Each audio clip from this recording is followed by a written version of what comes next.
Let's go! It's time! Cincinnati, we gon' rise in in the jungle, we unite in tripping orange and black and white. All day when we fight, live and die in these stripes.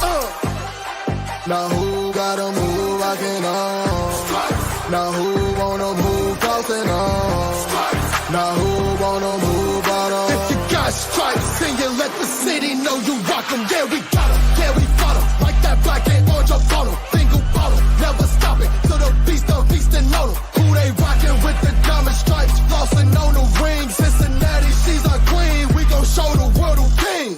Orange in the day, black in the night. Stripes in our veins, sparks gonna fly. The beast is awake, orange, black and white.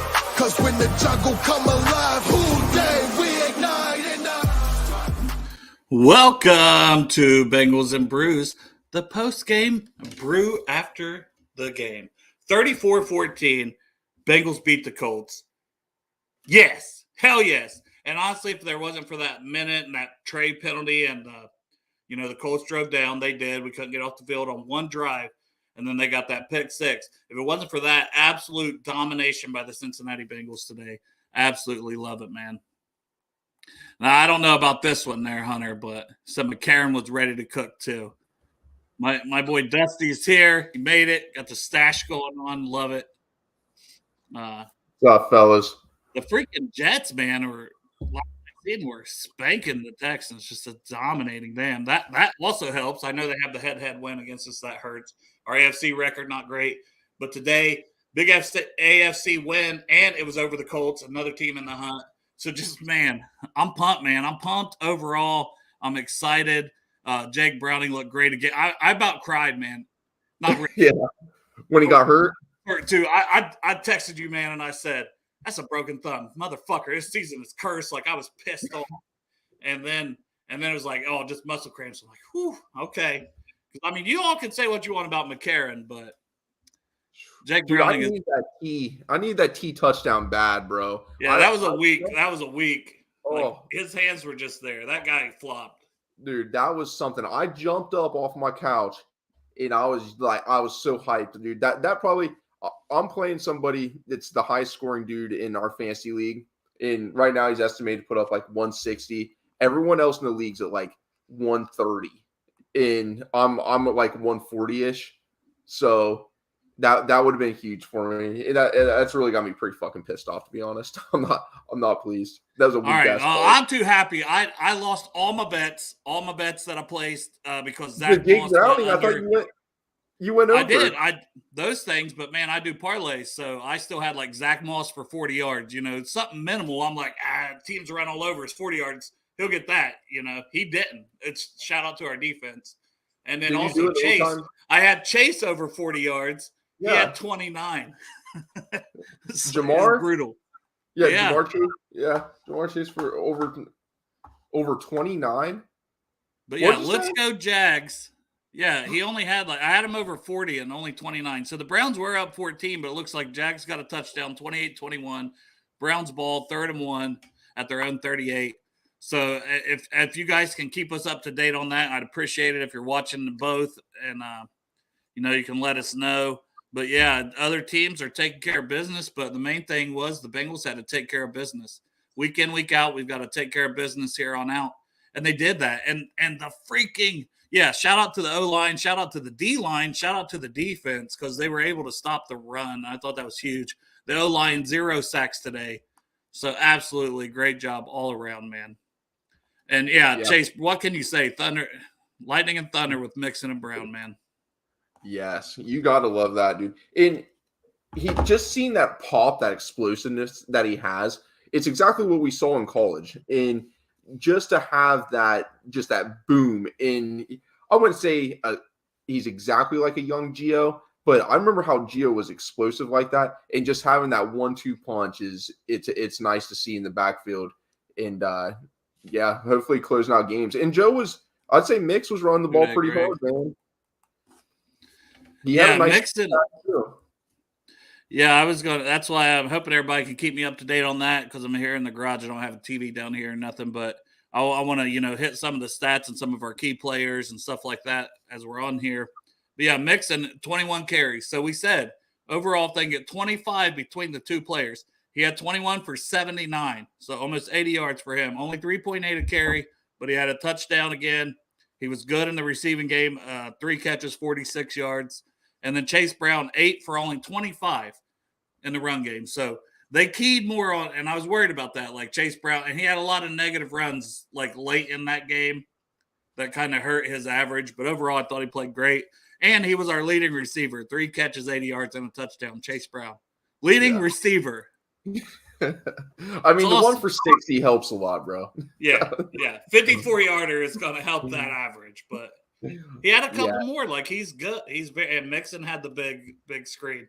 Now, I do worry, do we go to the screen too much? But you got to do it a lot. And I love the play action. Like, Jake Browning's play action is very good. Like, he sells it well. You don't know exactly. There's another old Bengal that used to do that too. Oh, Boomer? Back in the day. Yeah, old Boomer. Yeah, he's got that. Dude, I love it, man. I honestly couldn't be happier. And I said earlier this week on our show about how nice it is to see the offense being a little more creative and going under center more and having Jake roll out, because against the Steelers we didn't really do that. So it's nice seeing this coaching staff adapt offensively, because I think a lot of us give them a lot of shit for like, hey, they need to be more creative. We got a bunch of talent on this team that there shouldn't be a problem with being creative. So I'm happy with it, dude. I'm glad Jake is just cramps. Like you said, you text me. Sure. I'm like, dude, because nobody could see where it was. And my thought was maybe when he got tackled on the previous play and he didn't really feel it, because I had a dislocated finger before and I didn't feel it right away. A thumb like that's going to hurt pretty good. You jam that bitch up, but like, yeah, and then he's like immediately, and he goes down. I'm like, oh man, I'm thinking Burrow all over again. So I was definitely thinking Dalton 2015, man. Because McCarron's still the backup now. McCarron, he comes in. Yeah, there's a lot of, more balance. And yeah, I'm like you guys. I hope that Zach learns and this carries over, that we have to run the ball more. You can't run the ball 8 times in the NFL and just be under, back in shotgun all game. Like, you got to go under center more. You got to run the ball more. I mean, sometimes it can be frustrating because, it's going to get stopped some. But if you're doing it a lot, it opens up that play action so much and just makes things easier overall. This was someone told me that after that touchdown earlier too. So Jolly here saying second fastest on-field speed in the NFL this season on that touchdown, Chase Brown. That's incredible because he's, he was a 4.4 guy. It was like, which is great. But now in the NFL, if you're not 4.2 or 4.3, you're not elite speed because that's just the freaks out there. But on-field speed, play speed, we see that this guy is pretty damn incredible. It translates to the field with Chase Brown. Dude, how about Trey, man? Just right off the rip, very first play, gets a sack, just bull rushes dude, and they got a good offensive line. Like, so that's impressive. I'm glad that we got pressure, and that was kind of the big thing. Like, the trenches win, and we win the turnover battle. What was it? 2? Did they have 2? They had 2 turnovers, and we had 1. So we won the turnover battle, and then the trenches played some good ball offensively. Did we give up? Was it 1 sack? Did we give up 1 sack? 0 sacks this game. 0 sacks. Yeah, that's where it's at, dude. That's the big boys up front doing their jobs, and that's what we can do. I still would like to see the explosive plays and kind of them chunk yards, maybe not explosive, but them 10, 15 yards like we gave up after Trey had that kind of weak penalty, the roughing the passer penalty. Right after that, there was a 3rd and 11, and we gave that up to Michael Pittman. Now, definitely would like to clean that up, but still, 14 points, giving up 14 points to a pretty good team. Dude, where you going? There ain't much. That's just nitpicking. Like, you can nitpick all day and complain about some things, but there's things that they can clean up, and I still think this team has not reached its potential. Like, DJ Ivey was out there; he had a pass breakup. Like, we've got some young dudes. He had the fumble recovery too on the muff punt by them. Yeah, yep, and on the muff punt. Yeah, so dude, that's what's exciting, man, is continuing this culture with Joe out and letting this team just continue to grow, and get confidence. Because when your leader goes down, it's really easy to fold. Last week, we could have folded. This week, same damn thing, dude. It was 14-0. We get the Trey Henderson penalty. They come down, they score. Jake throws an interception. We even had it to fourth down there. Like they went to Mo Alley Cox, who had 7 catches all year long, or 6 catches. That was his 7th. First touchdown. I talked about it on Friday. I was like, dude, the dude's like 6'7", 6'8", a guy that, I talked about us trying to trade for him at some point, because he was kind of buried on their depth chart. Right. So that was a 14-point swing right there. And what did we do? We came out at halftime and scored. Came down the field. Jake showed good confidence. The team showed confidence. There was no wavering. And that's overall leadership throughout the locker room. That's trust in each other, and having good leaders to step up and lead the team down to score. So I love that. And then we didn't give up a point going into the whole second half. So no. And we got a huddy-tuddy there. That was the touchdown on that first drive. Like, you needed that, too. You were talking at halftime. And I still felt pretty good at halftime, It was like, yeah, Hudson hadn't done anything at that point. But I was like, that interception, I don't really put on him, because if he doesn't try to make a play on a pass, now, route-wise, I don't know. Maybe he ran his route wrong. Now, that's something that could be broke down that I don't know, without that's the coaches, the quarterback, him, that would know that. But, like, if he don't get a handout on the ball, he might be thinking if this goes past me, it's going to be an interception anyways. If he's thinking this is a bad pass out from what I ran. Yeah. So that was just I told you that was kind of a fluke play there before halftime. And then, but I mean, and then Hudson come out and made plays, not just that touchdown. He had another big catch on a third down. So, I mean, he did his job. Everybody out there doing their job. And we haven't had CTB. And I thought, the defensive backs played pretty well overall. Pittman still got his. He had close to 100 yards today. But he's a tough matchup well against him. Like with CTB out, like the matchup there, the dude's he's basically like T. Higgins. He was drafted, I think, the same 6'4". Yeah, he was one pick after him, I think. Yeah, so he's a very similar comp to T. I obviously think T's better, but and I don't think that's biased. I think that's just facts. I think T's better. But still, that's a high talent without CTB there. Probably our most physical. Look what he did against DK. Like that would have been a fun matchup to see. I think he would have been limited. Yeah, and the Bengals. Sorry, go ahead. Well, and it's can go along with BJ Hill too. In general, it's all the defense and the offense. It's the trenches, and they have played more physical. And it was like we were playing kind of soft, honestly, for a lot of this year. And I was so impressed with the run defense and guys like BJ Hill. And then the BJ Hill interception. I mean, that's just a great play by a big man right there. Big boy getting athletic with it, dude. See, they put Trey down for 2 sacks. I thought he had 3 because I thought that would have almost counted as a sack fumble. But I guess being an interception, it's not a sack because it's an interception. Yeah, so I'll go for his pressure. But, yeah, it'd been nice for it to be a sack fumble and get him up there even higher in these statistics just for him. But yeah, either way, big play. It shut down any thoughts of them having to come back there late in that game. I mean, I'm just so impressed with this team, and Jamar not having a big game. Like that's, if you just break down the stats. So Jake Browning, I said he'll probably be around 250. I could see, and that's a good game for him. You can't expect 350 every week, but the man still ended up with 275 this week. 2 touchdowns, the 1 interception we've talked about, passer rating over 122. I mean, that's just phenomenal out of a backup quarterback that everybody was doubting. Not everybody, but most people were doubting. And he just balled out, but it's like, your leading receiver, 3 catches, was the leading receivers. And that was Brown, Mixon, and Chase all had 3 catches. Everybody else had like 2 and 1. But once again, he got the ball to 9 different guys. So he spreads it out just like last week. Everybody's getting touches. Everybody's getting their chance to make plays. Whoever's open, he's getting them the ball. How about earlier in the game too? I think it might have been our second drive. It was a scoring drive. And we were probably back about the 5-yard line. The And Ravens took the lead, man. Which I don't think we're catching them anyways.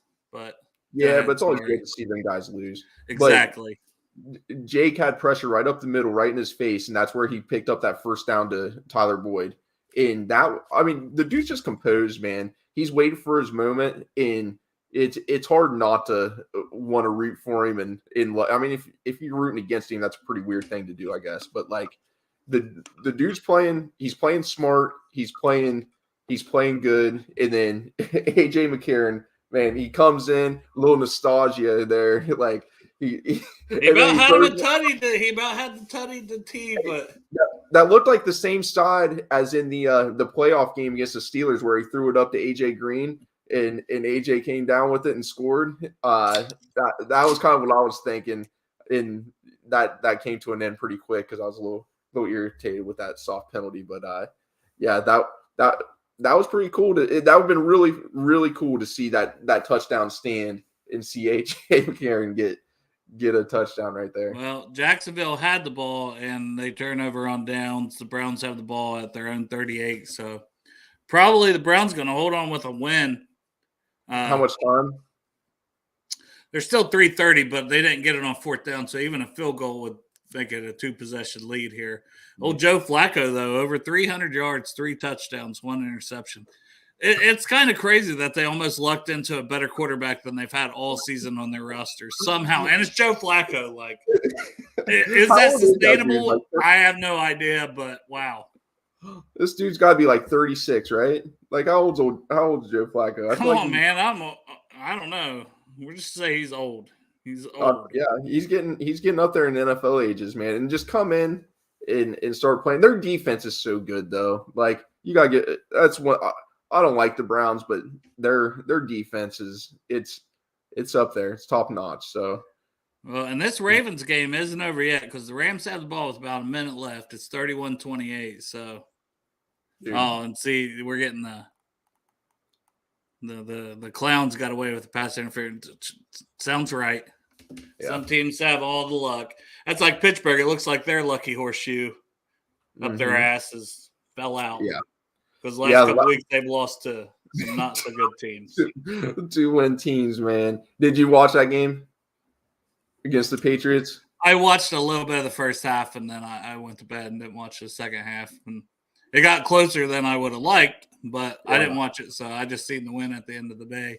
And I watched bits and pieces as well, and it was good seeing Pittsburgh lose. Browning is him. I like it, dude. Hopefully, he's going to possibly work his way out of a contract with us, but I hope he doesn't, man. I hope he works his way to where it's a challenging decision for us, but it'd be really nice to have that reliable backup and just have that trust and not be in the stance that we've been in the past few years where it's like, yeah, Joe goes down. Who knows? But Jake's there now, so. I think we were talking about it on the show where he is a exclusive rights free agent. So I'm putting the biggest tender I can on him and making somebody give me draft capital. I'm keeping him for at least another year. Yeah. If I've got him, I'm keeping him. And that's no knock on him. I think what he's done the last 2 weeks, he's going to get paid whenever he hits the open market. So he may just have to wait a year. And hey, no offense to you, buddy, but shit, we want to keep you here. If Joe goes down next year, we see what you can do, and it feels good to have that. Yeah, it's a little bit of peace that you can have where it's like, okay, I trust this dude to come in and not just manage a game, but win some games. Like through adversity, both weeks, last week and this week, there was plenty of times where there was adversity that struck and didn't fold, and that's flinch, man. Yeah, that's a beautiful thing to see. I said big balls Browning. We've got Jake Frost. We've got this. We did the video of the nicknames today with Chop and Greg down there getting some video clips. But yeah, I just love the fact that the kid he says I've been here, and he's put money into himself too in the off seasons, as people have talked about. He's going out there and working on his craft and working his butt off to get better. Also, just to update, So the Rams are down at the Baltimore 18, 5 plays, 57 yards. It's 3rd and 6, 16 seconds. So if they don't get in the end zone here, that one might be going to overtime from the looks of it, but they still would have to make a field goal. What's the score? 31-28. Ravens are up, but the Rams are at their 18. So yeah, so they got one shot right here. Yeah, they drove down the field and kind of haven't done anything on this drive, so it's 3rd and 6. Wow. And they're down to 16 seconds. It'd be nice to see the Rams win. But, I mean, it really shows the AFC North how tough this division is. Like, you can look at just the different divisions just on the AFC side of the ball. In Jacksonville, they were playing for that number 1 seed. And then sorry. I'm updating these games. The Browns, man, they held them to a 55-yard attempt, but the Dustin Hopkins having a great year. He nailed it. So they would have great field position if he misses that 55-yarder to potentially tie that one up. But sorry, go ahead. Dude, I don't know what I was saying. My fucking light fell. I got this light and it doesn't clamp on well. And it just keeps falling. I'm about to throw the thing in the trash, to be honest. Yeah, and for the podcast listeners here, eating wild, Browning had 3 huge throws with guys in his face. Yeah, he did not flinch at all on those. And it was multiple reads, and he just trusts those receivers to get open and delivers the ball. Like the one backed up against the goal line, I was like, uh-oh, and I think he threw it to Boyd. Got Boyd over the middle, but I was like, I didn't like he was holding the ball a little too much, but the man knows what he's doing. You can't argue with the results and that one that he I'm like, man, he's backpedaling 10, 15 yards, gets it to Sample and the check down. Sample gets the first down. Yep. Yeah, that one would have been a big loss too. At first I thought he was just going to throw it away, and then Sample was just right there for an outlet for him, and that worked out. Even last week, I put something on Twitter about Jake Browning playing shortstop. Now, I don't know if he played baseball in high school or not, but he had it was off of a play action, and he's rolling to his left, and the dude just steps up in his face. He steps back. It was literally just like a shortstop taking for just a double play and just taking a hop to his right side and kind of stepping back in a nice quick ball. That's what that reminded me of. I was like, dude, that guy, I bet you, I don't know, but I bet you he plays shortstop at some point in his life. Yeah, it seems like it. Yeah. That was Rams did kick the field goal. 7 seconds left, 31-31. That one's looking like overtime for sure. Unless there's a miracle. I mean, I don't like – so what I was saying about the AFC North, it's a tough division, man, and it's the toughest division in football in my opinion. But, some of the fans in the AFC North they just kill me, man. And Lamar last week saying basically writing the Bengals off. I forget exactly what he said in his press conference, but he talked about Pittsburgh.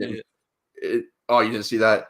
Yeah, he basically said not Cincinnati. He said Cincinnati. No, not Cincinnati, Cleveland. And basically kind of wrote us off. And it's like, dude, it was we were up. I believe at the time it was 10-3, or it might have been 10-7 when Joe got hurt. But we scored and we was up.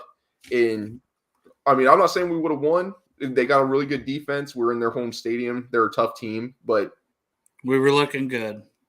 Yeah, don't sit there and act like we're not the reigning champs of the AFC North. Back-to-back AFC championship games, Super Bowl contenders the year before. That's I don't know what it is, but Cincinnati just don't get love across the league, and I'm so tired of that narrative. And I would love to see them. I would love us to win, get into the playoffs, and see them boys and knock them off their pedestal and just. Yeah, that's the dream for this season is we get a matchup against them in the playoffs and we beat them and we knock their asses out because they're cocky. The whole team's cocky. Their fans cocky. Yeah, Garrett is hurt. Yeah, again, was he already hurt? He played today? I don't know. I didn't watch any of it. I don't know. Let me know on that one, stranger. Did he just get hurt? Because I remember he got hurt a couple weeks ago. I haven't really kept up with them. Where we don't play him. Because our next matchup, which Justin Jefferson's back, and he's got this week to basically ramp up for next week. So I don't love that, but at the same point in time, Josh Dobbs hasn't looked that great. I know everybody's like, oh, Josh Dobbs, but I've watched a couple of their games. They've been on prime time, and I haven't seen anything like super impressive with him. They got a solid defense, but the way Jake Browning and these guys are playing, I think next week it's a Saturday game against the Vikings. I think our chances look pretty good. What do you think about the Vikings? I think this team can do whatever this team wants to do. And if they play to their potential and they play smart ball, I really do. Like if Jake Browning, now it still kind of hinges on how Jake Darius Smith got injured for podcast listeners. But yeah, Jake Browning and his play going forward. Yeah. So if Jake can continue to play smart and we win the turnovers and the trenches play, if the trenches just play average football and give Jake a chance, he makes smart reads, doesn't turn the ball over. There's not really too many teams that scare me. Like that's not really me being arrogant. This was a team that we thought would win the Super Bowl this year, right? Like and it wasn't just Bengals fans. There was just national people across the NFL that wrote the Bengals as a team they think could win the Super Bowl. So yes, Joe Burrow, probably the number 2, you could say top 3 quarterback in the league without arguing with anybody. But he goes down, that changes your team a lot. But if you have a guy that you can come in, you can trust, you can get the run game going, and this defense can just tighten up some, in which down the stretch is when our defense always plays the best. And when we get a lead, this defense is really tough to play against. When we can pin our ears back, we can send Trey, we can disguise some certain blitzes, and there's some sort of confidence they get when they're playing from the lead. It's just a total different defense. And so, I mean, there's been multiple times where they've came up big for us too, but that was last year and we lost some pieces. But still, I think this team, I'm not saying they're a championship team this year, but I still think they're a playoff caliber team. I don't think there's any fans that shouldn't think that.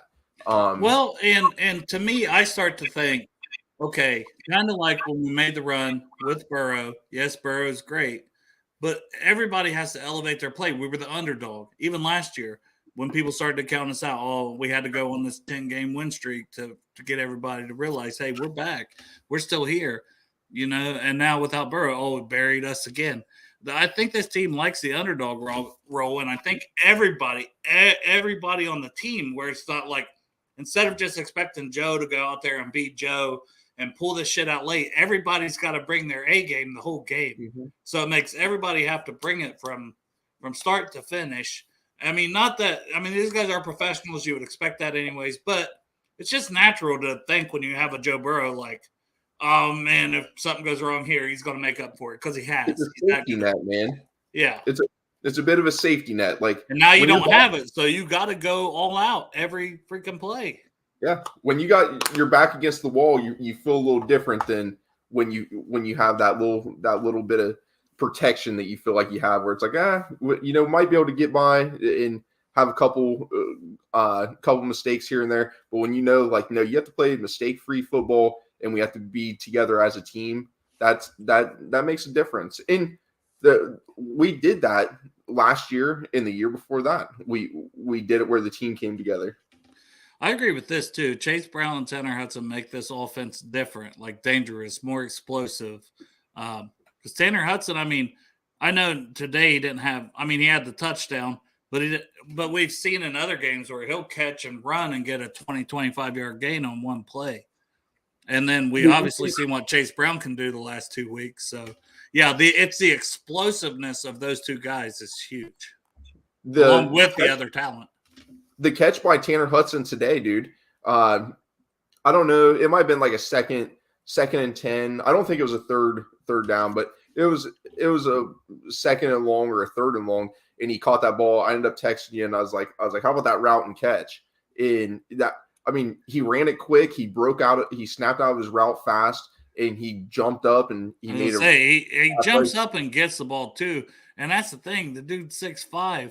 And he has hops and he's got long arms, and he makes catches that otherwise are, well overthrown for Irv Smith. And that's not even knocking Irv. It's just a fact. He's like 6'2" compared to 6'5", longer arms. Tanner Hudson just makes plays. We know Drew Sample and his blocking ability, but there was a play in this game where I saw Drew. He got rocked pretty good. I can't remember which play it was, but it's just sticking. Now we're talking about tight ends. That's just sticking out in my head where Drew. I don't know if he got blindsided a little bit, but he got rocked. He got rocked pretty good. How about the I don't know. I think it was a blocking in the back on Yoshi.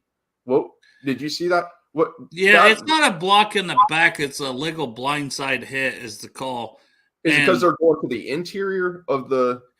You have to almost, the guy has to see you coming, I guess. But that was very close where he kind of almost got in front of him. I don't love that, but I do get it for player safety because you just, when a guy's not paying attention like that and somebody comes out the side and just blasts him, there was a lot of injuries. Like I remember the Steelers doing that to us a lot and our players. So I understand the rule, but I mean, I was like, damn, that's a good block, but it's the letter of the law, the rule. I think it was a penalty. Yeah, that was, I don't know. To me, it looked like a good block, and then then it happened. It is what it is, man. I'm just glad with the win, dude. And if the Ravens can pull out a loss for us, the Rams can beat them. That would be even sweeter. Pittsburgh lost. Too bad the Browns didn't lose. Yeah, Jacksonville's driving. They got first and goal, but they're down 10. That's the thing. That field goal was huge.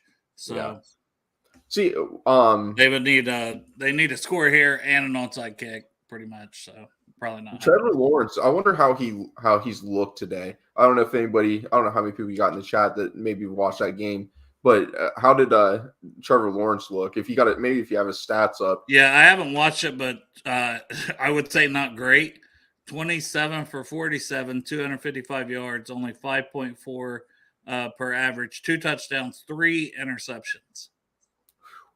So not ideal. I mean, he's out there battling for his team, but yeah. See, that's what makes me wonder too. Like hindsight's everything. So we see how Jake's playing right now. He's earned our trust, but he's earned the team's trust more importantly. But early in the year, if you knew Jake was going to play this way, and man, if you could have got if you could have split it, say Joe didn't play against the Ravens, and it was he splits either wins between the Ravens or because the Ravens game was close. It was closer than the Browns. But if you could have split that and got one of them wins there, that would have been big. Like looking back on it now, and then just getting so healthy where he's not running around on one leg. And I know the second half of the Ravens game, he looked a little better, and he got a little shiesty on us. But then afterwards, he kind of got banged up and was hurt for another couple weeks. I agree with this. Amazing how good the O-line looks when you're not passing every play. Yeah, because they can't just pin their ears back and come after you and have things set up. Like, I really hope this carries over into next year. And that's like I was saying that during the game, and somebody's like, you can just enjoy what's happening now. And it's like, I can do both. I can enjoy what's happening now and hope that the staff sees this to better protect Burrow and better our chances to sustain Joe being healthy and having the best team possible, because I think a more balanced offense just makes sense. And you can still pass the ball 65-35 or 60-40. You can still lean on the pass over the run, but you have to run the ball and actually have that as a legitimate threat. But think of what that does too to the offensive line, man. Gregor, that's perfect timing, Greg. You knew I wanted to rip a heater, and you came in so I could turn my screen off. Are you not wearing your glasses? Can you even see the screen? I can see the screen fine. Unfortunately, I got to get out of here in like less than 10 minutes and all that. Greg, Jesus Christ, you just got home. Buddy, I'm putting in my freaking time, Dale. I'm giving you 10 minutes of my time here, bro. You got to go to Texas Roadhouse. No, I got to go to Cane's. I got to go to family get-together for Cane's Chicken. Jeez, always something with food, isn't it? What can I say? Savage Great. You couldn't even read it. I saw how far you leaned in. Well, 10 minutes gives me plenty of time to. All right, what was your thoughts, Greg, at the game? They won. Oh, well, Jesus. I'm just kidding. No. Everybody, I'm glad Greg made it, man. No, my thoughts is they have this running back that looks really fresh and all that hasn't been used. It's like buying a car you keep in storage in the garage, but you never use it. And you're like, oh wait, I got this one car in the garage that hasn't been used. Let's see how it works. And that the car, let's just randomly call the car Chase Brown and all that. And that thing's cruising like heck and all that. Call the car Chase Brown. I love how you said that. Chase Brown, man. Leading receiver. He was our leading receiver, Greg. Dude, I mean, just like, I hope when Joe comes back next year, they're like, hey, let's go under center a lot more. Let's get the run and run the ball more to where it's a real threat with play action. We were just run the ball, but my one takeaway I was aggravated with. I mean, normally a lot of times we can all agree. When you see roughing the past year, you're like, this is bullshit, but we can agree. Trey Hendrickson, sorry, man. And it just gave the Colts all momentum when he did that stupid roughing the passer, and I was really irritated by that. But, dude, we came back in the second half. Defense held them to 0 points in the second half, so they made up for that. Ravens just returned a punt for a touchdown, walk-off winner in overtime. Well, there you go. Hey, that's all right. Dude, my goal is to see these Sons of Guns in the playoffs, and just that if we win that game and get smoked by whoever we play next, I'm fine with that. I can't stand them. No, I don't care who wins now. I'm just concentrated on getting in the playoffs. I mean, goddamn. Yeah, we're basically we're in the playoff race right now. Every game is a playoff game for us. If we didn't win today, we're probably on the outside looking in. If we don't beat Minnesota, we're on the outside looking in. Yep. So it's a 1 week playoff every week, and that's the way the team should approach it, and that's the way we as fans should approach it. I'm not worried about looking ahead at all. Honestly, I'm not, because just go out and get a win against the Vikings on our home field, and hey, let Jake Browning cook. Exactly. Let him cook. I mean, Jake Browning, I think he's 274 yards passing. And I know some of his passes, like the one long bomb to T, if it was better pass, would have been a touchdown. And I know T pushed up, but T made a great adjustment on that, by the way. He did.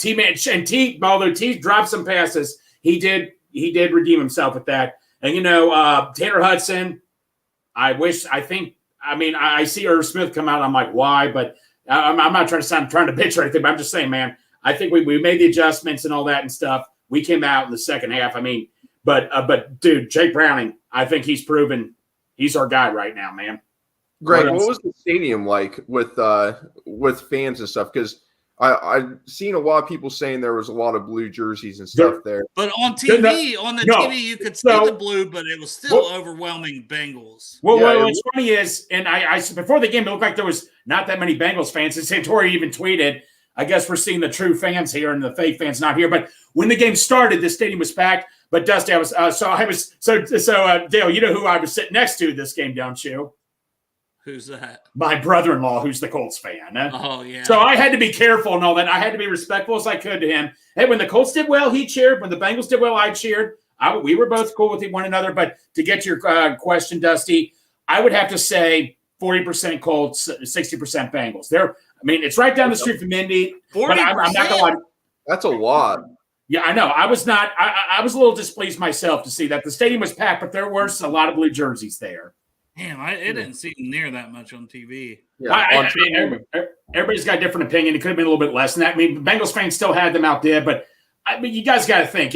Indianapolis is not that far from Cincinnati. They're in a playoff race like we are. But no, I agree with you guys. It should be at least 80% Bengals fans there. But you know how a lot of fans just gave up and screw this, and I'm not surprised. I didn't give up. I had sold mine to Foxy a long time ago. No, I know that, Dale. I know reasons why. I know, but I try not to judge either, because we don't know everyone's circumstances. Christmas around the corner. I try not to hate on people. At the same point in time, I'm very proud of the Bengals fans that were there. Right. And they balled out. And you guys, they had multiple false starts. So I still thought, Bengals fans brought it like they always do. Well, Dale, also to point out, for the game next week against Minnesota, a lot of guys I know can't go because we all thought it was going to be on a Sunday. When they changed it to a Saturday, people were like, well, wait a minute, I have commitments on a Saturday, I mean, for me, it works out perfectly and all that. But, so I get what you're saying, Dale. You don't know other people's commitments. You don't know, Yeah. That's all I'm saying. Like, because which Foxy, I know he was with a Colts fan too, but guess what? That Colts fan got to take the L with being on camera with Strawberry Ice. So no, and by the way, they all. So hopefully I got enough videos for you, buddy. So I got a question about Miles Murphy. So on the TV, there were some plays that went away from him, and it looked like he held contain on his side, and then he held contain for it, and it went to the opposite side of him, and he went across and he made a play for a loss of it might have been like a loss of 3 or 4. It seems like he's getting more snaps, and it seems like he's doing his assignments. So you see rookies, in Joseph Asai did it last week. Obviously, he's not a rookie no more, or might have been a couple weeks ago. He over pursued, and they did a reverse. It might have been against the Ravens, and just shows his intelligence, and I like that. So, did he stand out to you at all there, Greg, with his added snaps? You know what? I saw him line up at the edge near the end. It seems like he's getting pressure. He seems like I didn't notice a whole lot, Dusty, but it seems like he is just starting to get pressure. Like he's slowly getting up there. Now, a lot of people are ready just to yank the plug on him, saying, you know how people get early in the season, but I think he's slowly coming in. I do think he is, Dusty, because they've been near the end. I noticed them playing him a lot on the edge a lot more. So how about our rookies, man? Like, well, let's just think about this. Like, I was talking. It's elite. Yeah, I was saying that earlier too. I was talking to my buddy Chris on our show, and he wasn't overly pleased with the rookie class, and I was just like, man, like Miles Murphy, every time he's get added opportunities, he's produced. Yes. DJ Turner, he's basically took that cornerback role over. He started all year. He got more snaps than Awuzie as he was getting healthy. Yes, so you have him. Jordan Battle. Then Jordan Battle, he's stepping in. And now, 4th round, that's where we took Charlie Jones. He's had his injuries and different things. And then DJ Ivey, he came in and made a play. 7th round guy, and he come in and made some plays. Dusty, the only rookie I'm going to question is Robbins. He gets lucky with these crap punts, but he's got that lucky bounce at the end and all that. But no, Dusty.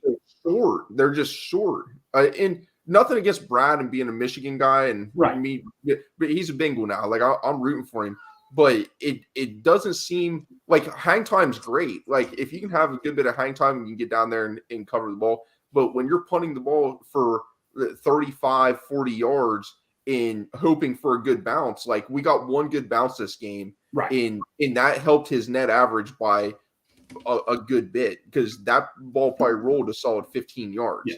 Yeah. Also with him, I wonder, like they had 2 blocks last week. So I wonder if that was in his head. The Colts did. I mean, it could be. Well, I tell you what, we're talking special teams. I mean, talk about a gift that was just handed to us and all that with that special teams. Right there. It's a fumble, but I want to go to you guys about this. So my brother-in-law was telling me when McCarron had to come in, he's like, "Why didn't they just run it on 3rd and 6?" I'm like, "Dude, you got to go for it. Go for a touchdown." I said, "Go for a touchdown, but you're up by 2 TDs. Don't make a risky mistake where you're going to throw an interception. Take the points when you're up by 2 touchdowns to secure yourself." But it was a great play. I think we can all agree. T pushed off, and you know what? T may have saved an interception by pushing. I don't think he pushed off as bad as you think, man.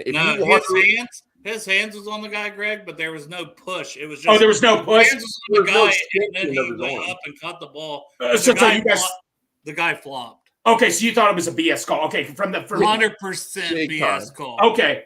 Well, in that case, it was a great pass then. It was. The pass looked great. T looked. I mean, the cornerback his head was turned towards the ball, but you know how they let him normally do a little hands play. His hands was on him, but there was no extension of the arms, right? And that's usually the call. Yeah, it's usually if he pushed, and he didn't push at all. And we've seen T push a lot, to be honest, and he didn't push on this one at all. And I don't know why he's a big dude. Like, come on, T. Like he gets a little. I like that he gets a little physical and handsy. But speaking of being physical, do you feel like they were more physical there, Greg? Because like just overall through the trenches, through the defense. Because I say not too long ago on Twitter that I missed that swagger the defense had, or the team in general. I said something about Jamar Chase putting the middle finger to Pittsburgh, and then Ted Karras after the Tennessee game saying, up yours, Tennessee. Like, right. Remember that swagger we had, that kind of like aggression. We were the aggressor.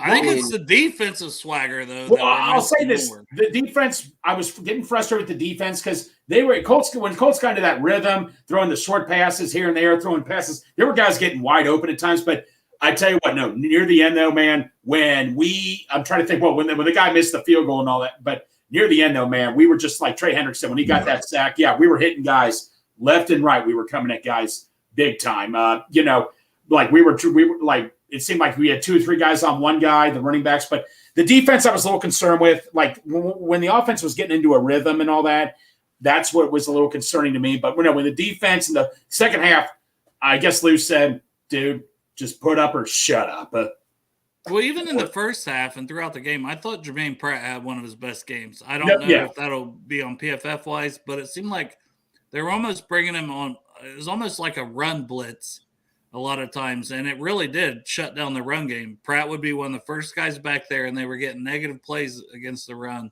And I thought that was huge because Zach Moss, Jonathan Taylor was out, but Zach Moss has had some great games for them, and we pretty much shut him the hell down overall.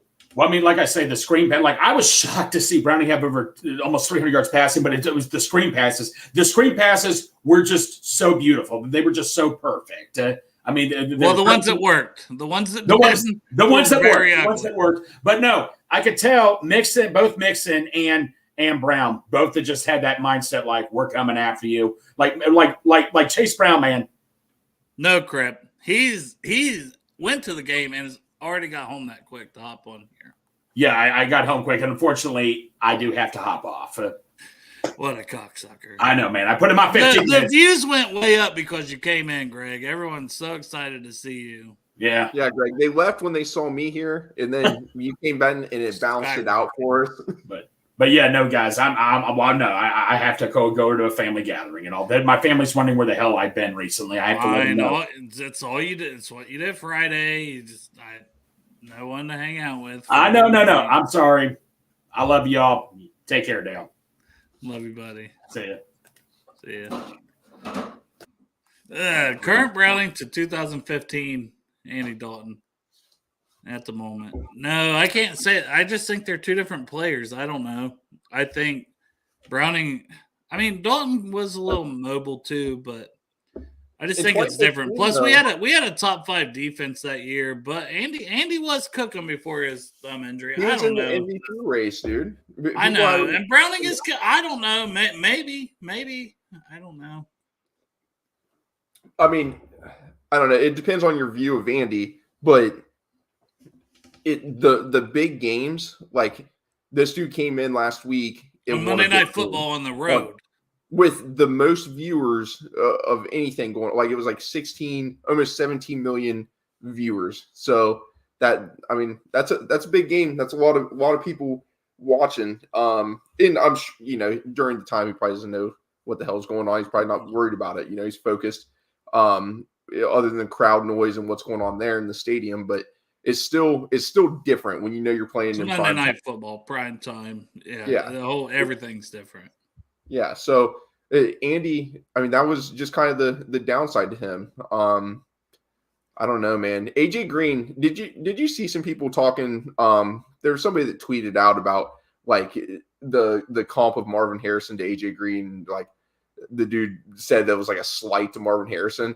Dude, that's disrespectful to our boy. Like AJ Green, if okay, so Andy Dalton, how many balls did he throw short? How many balls was off target that AJ Green just would either get up and snag them or have to come back and yards lost? And if he played with an elite quarterback, or maybe not just an elite quarterback, but somebody that was between Andy Dalton, which is kind of the gauge for like middle of the pack quarterback, and elite, like just somewhere maybe in the top like 10 quarterback range. Yeah, like if he had Joe Burrow, like I know he played with him the 1 year when he was toward the end of his career, but if he had him like his whole career, I can't imagine what he was a menace, man. There's a reason he went 4th overall. It was a great pick that year, taking him 4th overall from Georgia. He's a freak.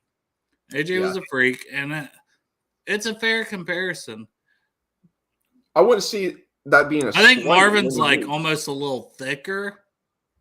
Like AJ has a very slim frame, but I think he was lankier too. Like I think AJ's arms, like when you do the width, like or his arm span and stuff, like I would say his arm span is a good bit longer than Marvin Harrison's too. Yeah, it shouldn't be a knock when you get compared to an AJ Green. Like I think people are just so short-sighted in everything in life, you know. Is he Tyreek Hill? No, it's totally different. Like he's 6'4", he's not 5'10", he doesn't run a 4.2. Like chill. They're trying to come up with a good solid comparison. And Marvin Harrison, if he ran like AJ ran like a 4.4, you know. Well, that was what's amazing about him. AJ 6'4". He ran great routes. He was a big dude, and he ran great routes too. It wasn't like he was just a sloppy dude that ran go balls or whatever and throw it up to him. Like he's a dude. Mike Evans. I seen the other day Mike Evans. He went over 1,000 yards again. 10 years in a row. That's crazy. Yeah, like, shout out Mike Evans, man. That's crazy. That's super impressive. In some of his quarterback play, like he had Tom Brady, and now he's got Baker. I can't remember who he had before that. It was some of those Tampa Bay teams. Yeah, so he had Winston there, and just like some dudes that were kind of filling in. He had Fitz Magic at one point, right? Like it. Maybe they have was Fitzgerald there, or I think so. He's been everywhere. Yeah, that dude's been on every team, so I'm sure he was there. But yeah, dude, that guy, he's been going crazy. Was he in the same draft class as AJ? I don't think so. No? For whatever reason, I was thinking he was in the same excuse me, I thought he was in the same draft class. And like Julio Jones was in the one with AJ. Maybe I'm thinking of Julio Jones. That's probably who I'm thinking of. He had to be later. Yeah, a couple years later. Yeah. I remember like he played at A&M with old Johnny Football. Johnny Manziel. Money Manziel. Yeah, Johnny Manziel. Did you watch his documentary? No, I haven't. No. Is it pretty interesting? I mean, it's worth watching, yeah. Like it's definitely worth watching. Like the dude was, kind of a D-bag, but also kind of a dude at the same time. Like, I don't know. He's just Johnny Football. He's his own guy, man. What's your thoughts about Minnesota next week? Because I haven't watched much of Minnesota, and I don't really. I know they were playing some pretty good ball before. What's his name got hurt? Kirk Cousins. Yeah, and Jefferson's been out, so with Jefferson back, I'm kind of like, I don't know about that. But I don't know. I do think like you can't take them lightly, and their defense is kind of solid, but I don't think Dobbs is that great. But I know our defense has made some subpar quarterbacks look great. But if we play like we play, Madison, and they got another kid who's a little faster. I can't think of his name off the top of my head, but I can't either, other than Xander Madison. But I mean, they're decent, but it's how much is Jefferson going to make an impact? I mean, we played Josh Dobbs once, right? So we already kind of know who he is this year too. But he's played our defense also, so that can cut both ways. But I mean, we're at home. It's a Saturday game. If Jake Browning can play the way he's playing, then the defense can just be solid. I think we can beat them. I think we can roll them like we did the Colts. I don't look at them much different than the Colts. The thing with Jake is he hasn't done mistakes that concern me. He had one throw that was against the Steelers, that interception that he threw. It was late. He didn't time it good. But for the most part, there hasn't been many things. Like you can actually see him go through his progressions. You see him processing fairly quick. He's making adjustments when he needs to. There's not much concern where I think he's going to have a game like he did against Pittsburgh. And also against Pittsburgh, we ran the ball 8 times. I don't know what it was with him running. I think he rushed the ball maybe 3 times. So I had 12 total rushing plays. But other than that, like if we can run the ball and just let the offensive line get that push up front and get that confidence, like I think there's something to be said about that. Like you might not be a good pass blocker like Cordell Volson. He's really good at run blocking. Like you have somebody like that, build their confidence up, get some push, keep the defense off balance. I just think doing that is pretty crucial for Jake and the offense in general, and time management and wearing the defense down. Like there's just so many benefits to it. Jesus, I don't know how bad the injury is, but I just was texted that Jefferson is hurt again. So I don't know if anybody's watching the Vikings-Raiders game, which it is. It's almost halftime. It's 0-0. So that's what I'm saying as far as like the Vikings offense doesn't scare, which the Raiders have come up and they're 5-7 now, and the Vikings are 6-6. Well, yeah, Josh Dobbs currently 4 for 8, 33 yards. So even with Jefferson, and Jefferson has 2 catches, 27 yards, but I don't know if anybody's watching that game and if he's like it's a serious injury or he's just dinged up. Yeah, I don't know. I didn't think he was playing. I thought he was questionable to play today, and I didn't know if he suited up or not. No, I think he was like questionable last week they had a bye, I think. So he was definitely coming back this week. He was like questionable the week before. Dude, I'm just on the roll. I want to play the best players. I don't want excuses. If you lose against the best players on the team, I want to win that way, and I want to lose that way. I certainly don't want to lose against a team that has excuses, and I don't want to win against a team with excuses. And I'm a little different. Like I don't give a fuck. Yeah. I just want to win. Like we don't have Joe Burrow, so I don't give a shit who you got out. We don't have Joe Burrow, so fuck you. We don't have Cam Taylor-Britt, fuck you. No, I 100% agree with. I want to win. Don't get me wrong. I don't want to sound. I know what you're saying. Like you want to beat the best. There's no excuse for the other team. But I'm like, hey, excuses. We got them if we want them. Hey, a win's a win. Know you either win or you don't, right? You go out there and you win or you don't. And if you don't win, then you're not having a chance at the playoffs. Yeah. And this was I feel like the past 2 weeks, those are big wins, dude. Like this team was 2 playoff teams. It's 2 playoff teams. Yeah. Jacksonville going for the number 1 seed. Obviously they fell off a little. And going back to what I said previously, like that shows the AFC North how different it is when you play the AFC North. Like, yeah, we knock you down a little bit. And then the Colts, like they were 7-5, like so they're over 500 team. They're in the wild card race. Like they're right. And Minshew's been their quarterback because Josh Richardson's been out most of the year. Many like even previously, like he's got NFL starts. You know, he's not just some dude that like Jake Browning's basically a rookie. Like his age might be different. He might practice with an NFL team and stuff. He's been around the league, but he hasn't started in the NFL experience. Yeah. Yeah. And that's different. And this dude, like he said, he's won games before in his press conference. Like I've won games before. Drew Sample's elite, Crip, and I will hear no Drew Sample slander at all. Drew Sample's always been my favorite player.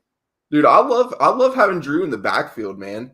Like he's been so good this year. I think it was Draft Guy Jared was like on Twitter said, is he the Bengals MVP this season? Which I quote tweeted and said he's elite.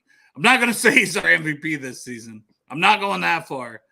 But I will say, blocking-wise, he's been phenomenal, and he's made huge catches and plays for this team. Mm-hmm. The past few weeks, he's had 2 touchdowns. I'm impressed with Drew Sample.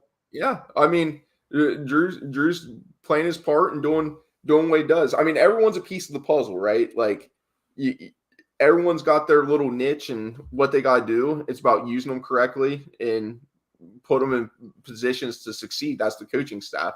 For whatever reason, having Drew lined up in the backfield, it just excites me. Just thinking of him bulldozing somebody or getting a key block. And you're thinking they should have had him at fullback instead of Mixon on that play at the goal line? Yeah. I'm not saying it was like 4th and 1. We had to get the first down. Mixon got it. Today? Yeah.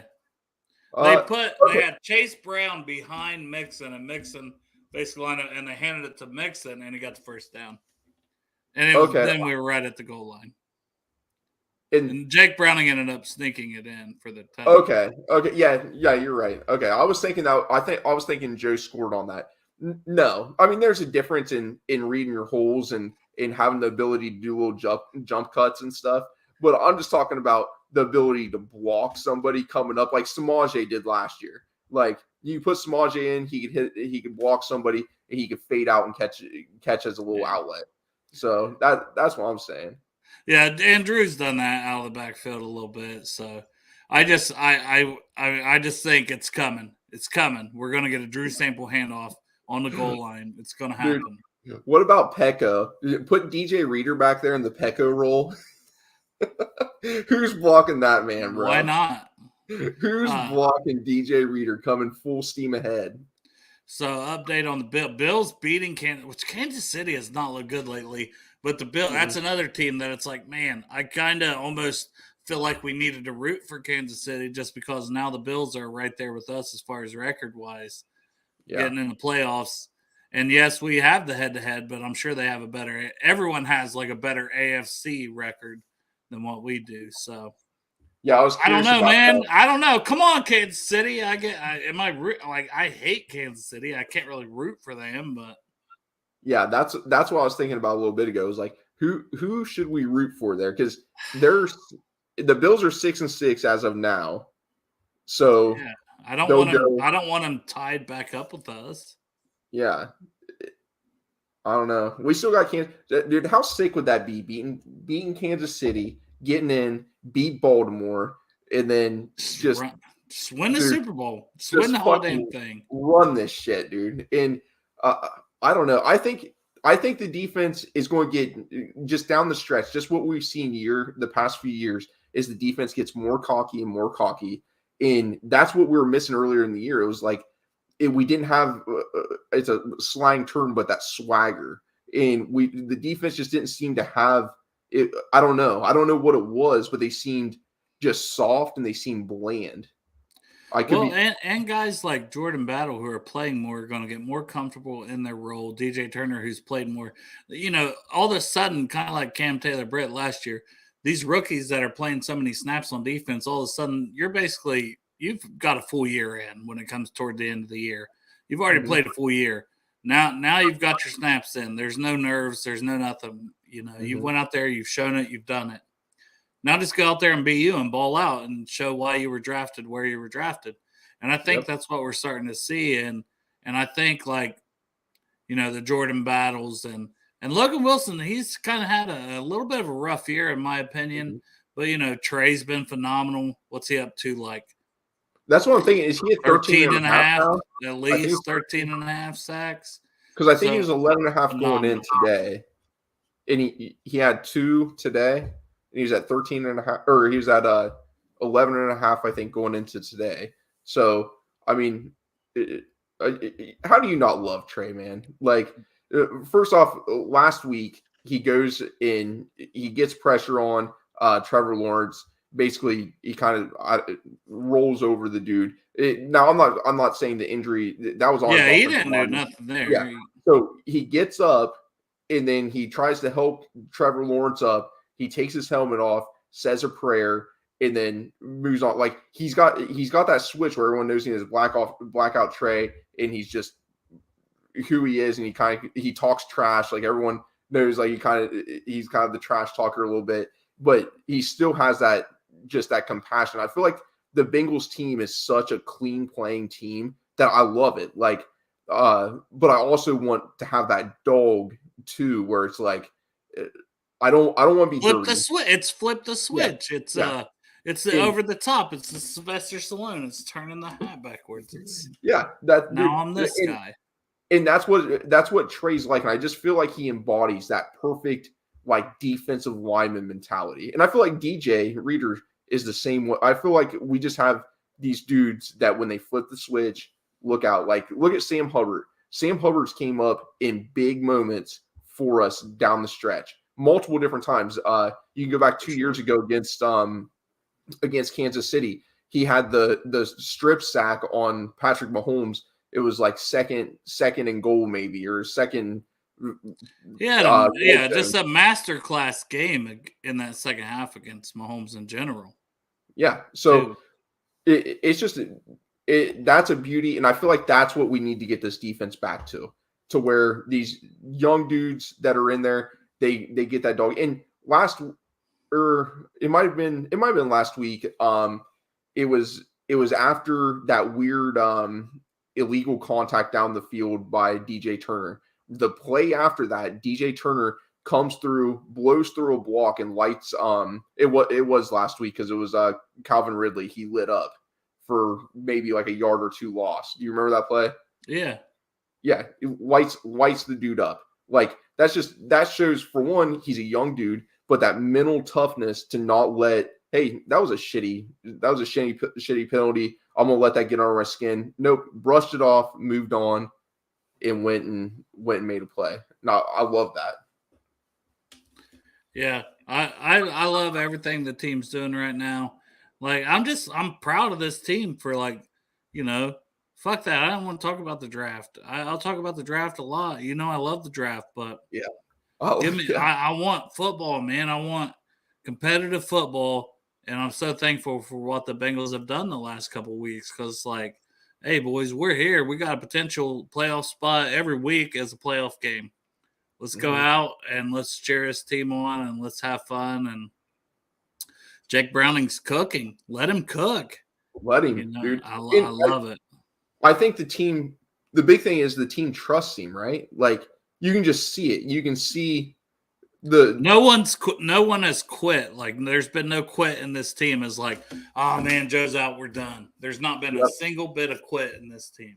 Yeah, and that's impressive. Like you got a guy at Joe's magnitude, and it just that's what kind of infuriates me a little bit. Is if the play calling was similar, if we played off our strengths, made sure we ran the ball. And I don't know if they're just like, Joe, you have the reins, so you can check out of plays. And now there's certain plays called, and Joe's just checking out of them. And that's the lack of running because he wants the ball in his hands, which is great. Like you want a dude to want the ball in his hands. Like on the Replacements. You ever seen the movie The Replacements? Yeah, it's been a while, but yeah. So the coach says, winners want the ball in their hands. Instead, he I don't know if he checked it down to a run or if he tried to like run the ball. The quarterback did, but that's kind of Joe. Joe wants the ball in his hands, and I get that. But at the same time, we're getting that run game established and breaking that defense down a little bit, getting them beat up, getting them tired, like that. There's something to be said about that. For sure, that's man. my thoughts. Miss you too, Big Anthony. Blackish. With them Bengals, man. I love it. I love it too, kid. They're fucking killing it, crushing it. I'm very happy with just effort out of this team, just everything they're doing, man. It's beautiful. It is. I don't know, man. Like I was kind of, I'm not gonna lie, I was getting into the draft stuff a little bit. I know. I mean, it's fair. It's like, hey, and that's a thing that we're just used to having to do for a lot of time over 20 years. Yes, we've had our ups and downs. We've had our going to the playoffs, this and that, but we've had some down seasons, and I'm just ready for the draft always because I'm into the draft. That's my thing. Like I enjoy it, but I'm also like, man, it gets tiring. Like I want to have some football. I want to have some players. I want to watch games on Sunday and be just fully invested like today. Right. Yeah, meaningful football. There's difference in watching football and having meaningful football. Figure right? Anthony might want to hop in. So I'm gonna pop that link up there for Anthony or anybody else. Might send an Iceman a link. I know, Dusty, you're probably struggling. Dude, I'm good for another maybe 25 minutes. All right. Yeah, I can stay on for probably 25 more. Pop my cam off, see if Iceman made it home, and no one might have made it home, but I want to get a little more reactions if we can from some people that was at the game before my phone goes dead down here because I do not have a charger in my garage. Right. And like people were saying, it looked like on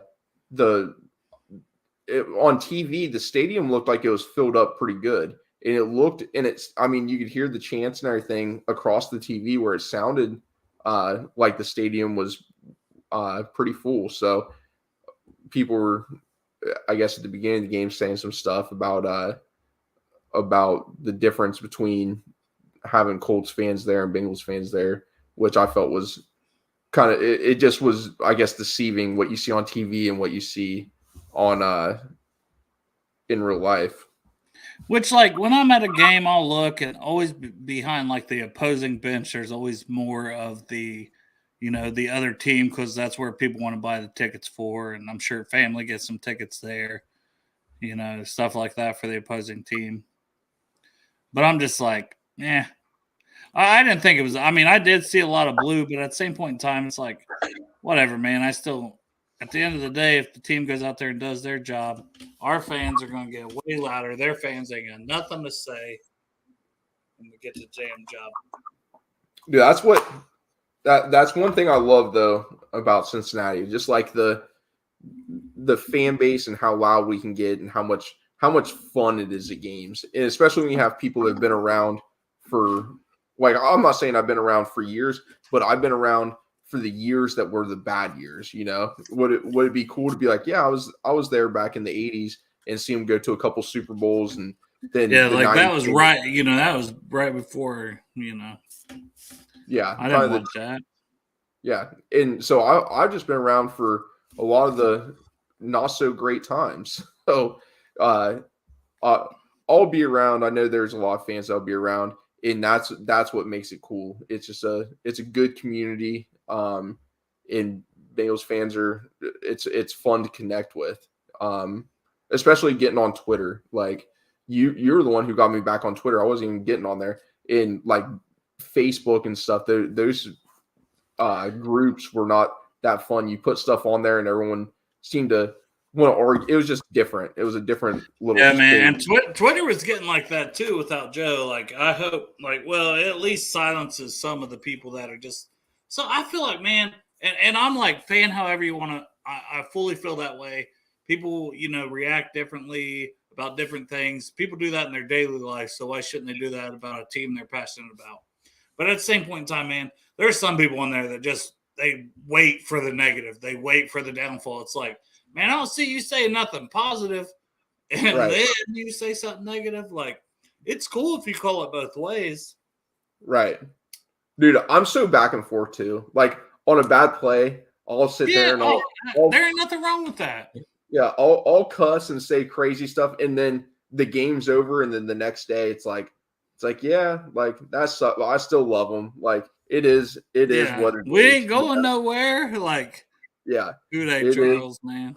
Good day. As like Joe said, the window's open as long as he's around. But I honestly think, some strange things has happened in the NFL, and these guys don't get here by mistake, right? Like Jake Browning has won everywhere he's been. In high school, he set multiple records. He had the overall yardage records for throwing. Then he goes sixth in the Heisman as a sophomore at Washington. Yeah, he goes to Washington. He's in the Heisman race. Like, the dude is, and then he's got to sit behind Joe Burrow. And they got the same mentality. They got just the way they think is very similar. The dude wants to learn. He wants to contribute to the team any way he can. It's the ice in the veins for me. That's why I like the Jake Frost nickname. Like, we got Joe Burr. Yeah. Oh, I didn't even think of it that way. I didn't even think about the Burr and the Frost. Because they're just like, they're stone cold killers, man. Mm-hmm. They just don't get rattled, man. And like I said earlier, we were talking about, like, there was multiple times this team could fold, and they haven't, and they don't. That interception Boyd threw last week, yeah, when they went down set, you could have folded, right? Yep. Damn it, man. Monday Night Football, we put up a good effort. We're done. And they scored that previous drive. It was the same thing. It was a 14-point swing. Like, they scored on that drive before, Yep. and then they scored. Then they had the interception and scored on that. So it was a 14-point swing. That would bury a lot of mentally weak teams. Yes, yeah, it would, especially with a backup quarterback. Like, you could do that with your starting quarterback. Where it's like, holy crap, dude! Like, we just, we're playing great. And I put something on Twitter. It was like, shit happens quick in the NFL, like, or stuff changes fast in the NFL. Like, and it's true. Like, it doesn't take long. Like, that was maybe a minute. Within a minute, they had a 14-point swing. Like, yeah, it's pretty wild. But firing in the chat. Anybody want to hop on, give their thoughts, a quick shout out, a quick Jake Browning's the man. Jake Browning nickname. Hop in, give your nickname. I personally like the Brown Eye, but no one else liked that. Yeah, I like downtown Jake Brown. I know a lot of people like that because Teddy K. Who's going to go against Teddy K? I mean, I just like it. It just sounds. It sounds legit. Yeah. And I like Jake the Snake, I like Jake the Snake, but everybody's like Jake Plummer. But I'm like, what Jake Plummer doing in the NFL? Come on now. Jake Brown is going to be better than that. Jake the Snake, man. He's got a couple rushing touchdowns the last 2 weeks. Slithers his way into the end zone. That's true. But Jake and Bake was one that Greg said early on. Jake and Bake. I like Jake and Bake. I like Jake and Bake too. Dude, he's got to do that handshake. I wish that would be something, man. If he got a rushing touchdown or he throws a touchdown, just go in and do the old shake and bake. Yeah, that'd be elite. The Brown Eye, the undrafted assassin. I mean, there's so many. I mean, I feel like, I do like Jake Frost. Like, it's Christmas time. It's the ice cold, stone cold killer. Jake Frost is legit. Yeah. That is, yeah. But Joe's got like 20 nicknames, so the Brown Eye can have 20 nicknames too. You want to make a shirt? Well, I said Big Balls Browning. I said on Twitter earlier, Big Balls Browning. Man has no fear. No, I do like that. The dude doesn't waver. That's a crazy trait to have. Like, when that's a great trait for a quarterback to have, dude. There's so much pressure on him to perform and just to come in like, after the game he did have last week, like, he even said, I don't want to be one of them one-hit wonders. And that happens. Like, sometimes you go in and you have a great game and that's it. Yeah, and then people expect that of you. And it's like, dude, like, you got to find that, like, middle ground or whatever. And he kind of he said that in his presser, but just for him to come back and stack these games, like, that's where good players do. They'll stack the games. And honestly, I think the game plan was good. What Zach Taylor and Brian Callahan called, I feel like it was a good balanced game, and that's probably helps him out tremendously. Yeah, and I don't know how many. And shout out Zach, right? Right. Like, dude, Zach, the dude. I know he's not feeling pressure because it's the Bengals and we had Marvin Lewis for years on years, and we don't just fire people. And Joe Burrow goes down, you're not just going to let this guy go.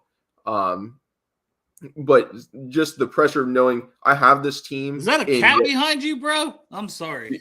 Did you see old Milo? That's old Milo. I seen the cat doing some stuff behind you, and I'm like, "Is there a cat on your shoulder?" I'm like, "There ain't been a cat on your shoulder this whole time." I'm like, "God damn, I fucking had some drinks." No, dude, I don't even like this cat for real. My wife, Strawberry Shortcake says it's Jackpot Jake. Jackpot Jake. That's what him and Matty like. JB6. Jackpot JB. Dude, yeah, I didn't even want this damn cat. Now it's climbing all over me. Get away. But that thing, I think it does it out of spite where it just sits like I'll be sitting down and it'll come up and curl up on me, and my wife will be like, oh, I can never get that cat to do it to me. It's like, yeah, because you want the cat to like you. I don't like the cat. Like it does it. Yeah. It does it to be a dick. It's torture. It's torture. Yeah, it's doing to mess with me, bro. What about? I felt like DJ Reader put some good pressure up the middle early on in the game, and I feel like he's always a big part of our run game. They tried to see. I thought that was the Colts' fault too, that they tried to run up the middle a lot. Yeah, it's like that's teams when they bounce it to the outside. I ain't trying to give teams the game plan, but right, you bounce to the outside on us in the run game. That's usually anything outside the tackles or outside the guards, you have more success. You try to run inside the guards, inside the tackles, and you're usually not getting much. Yeah, earlier when Greg was on, I started laughing because my cat tried to jump from our table to our countertop. And we know that Greg loves cats. It kind of halfway missed it. And that's why I turned, there was a noise. I turned and looked, and I saw it halfway miss and fall down. I started laughing. I wasn't laughing at anything Greg was saying. I was laughing at the stupid cat. Greg took that personally. Yeah, he did. Big Savage he was about to go crazy on me. Die Hard. Yeah. It was a movie that was filmed during Christmas time, but it's not a Christmas movie. There's a difference. It's a Christmas movie. Dude. What side's Greg on? That's not? Yeah. Okay. Yeah, I'm on the side that it's not. It was a movie filmed during Christmas. Can't believe you're on Greg's side. Oh my God. I was trying not to be. No, I love Greg. Greg's got that cannon on him too, man. I saw it firsthand. Yeah, it is. Strangers, it is. Yippee-ki-yay, motherfuckers. No, I don't know, dude. I don't know, man. I'm ready. You're delirious. Saturday. You're going to get delirious. For anyone who doesn't know, Dusty worked all night last night. Comes home, doesn't sleep, watches the game. Then he's like, "You want to get a show after?" I was like, "Bro, I wasn't going to ask you because there ain't no way you got any sleep." Dude, I'm getting delirious. And I got this damn cat keeps climbing on me. I'm about to the cat's trying to tell you it's time for bed. It wants to lay on your face while you sleep. No, I shut the door. I'll lock him out. I'll throw him in the basement. His ass will start meowing in a couple hours. My wife's like, "What the hell? Where's that cat at?" Yeah, it's in the basement. What, dude? Can you think of anything else to talk about? Any other? I think it was a great win. I think we've covered it all. I think I'm just happy that we're still in this playoff race. The Bills still winning. I'm gonna check that real quick. 14-0. Yeah, still 14-0. It's almost halftime, man. The Chiefs 0 points in almost halftime. It's already almost halftime. Yeah, 3 minutes till halftime. Chiefs ball around midfield. So I mean, they need to get in the end zone there. For them, I don't know. I just hate it because Josh Allen, of course, he had a rushing touchdown. See, that's something I should have been betting all year long too. Yeah. The Bills threw a pick. All right, so that's what happened. I was wondering, I haven't been keeping up on it, but that's how they have it at midfield. So Josh Allen will let you back in games. I don't know. I don't know what's wrong with the Bills as a team. Mm-hmm. Honestly, you think they'd be good weapons. Well, the thing is, they got Gabe Davis, who's the worst person. I have him on my fantasy team. He's just the worst player to have on your fantasy team because all or nothing. Yeah, all or nothing with the guy. So you could start him for 3 weeks straight, give you a total of 10 points maybe through that 3 week stretch, or he could go and give you put him on your bench and then he goes off for 20 some. And he did that to me a couple weeks ago where it was during buys and I needed somebody, and I think I started Josh Downs actually. So I started him and he maybe gave me 8 points or something. And then this dude goes off for 24. I'm like, sweet.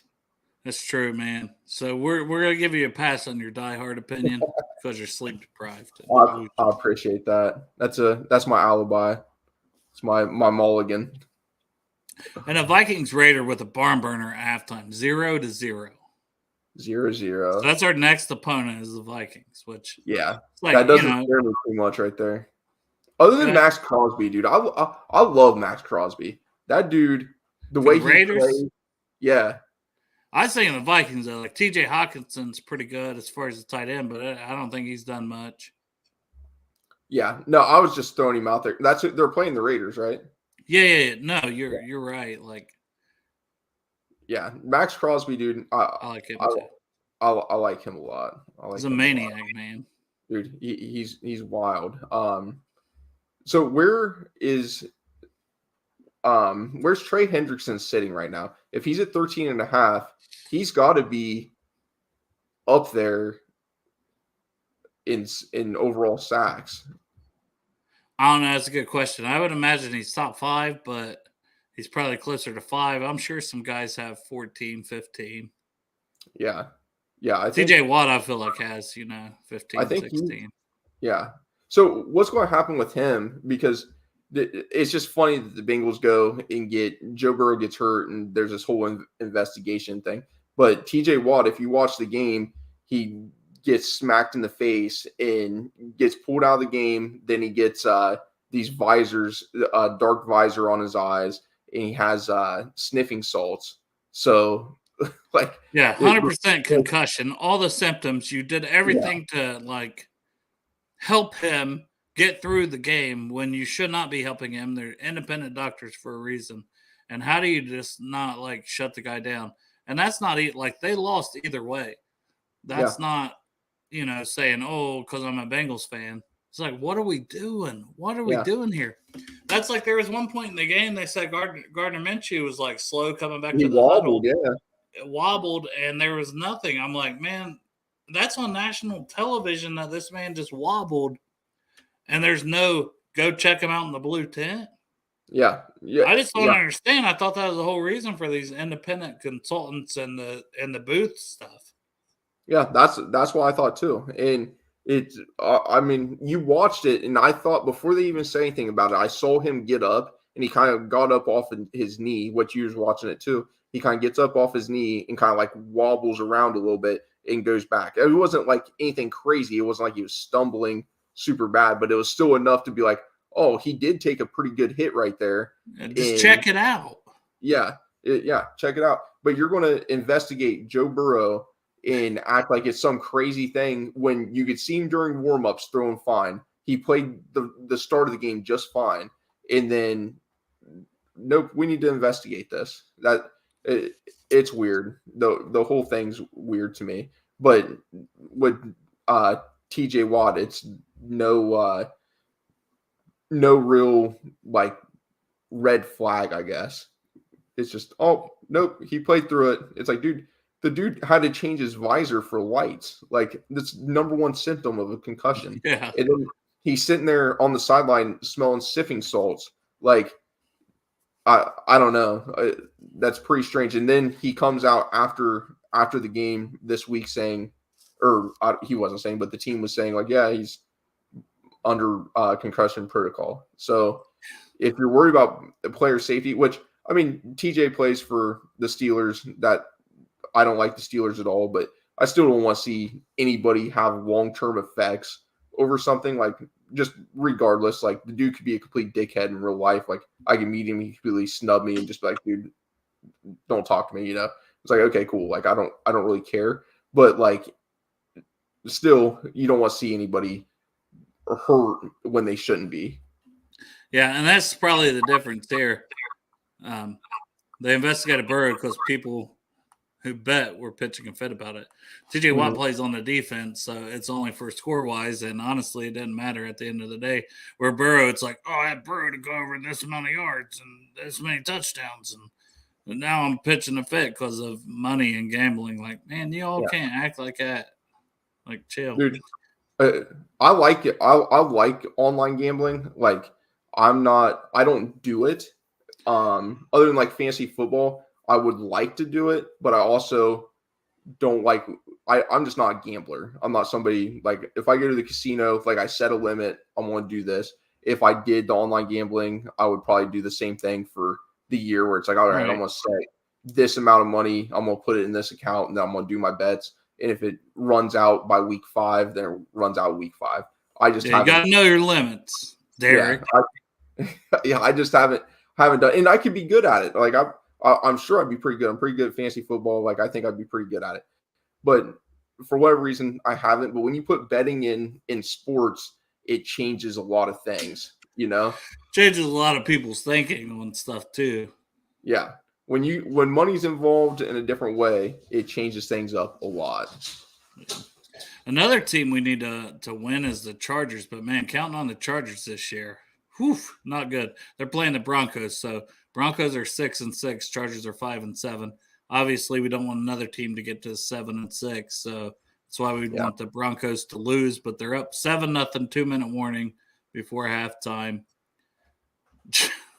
Just speaking terrible, about man. The Chargers can't score. Chargers cannot score. What about Justin Herbert? The hit he took a few weeks ago, and then you give the hit on the roughing, the non-call roughing on Herbert, and then the non-call on Herbert, and then you give the call on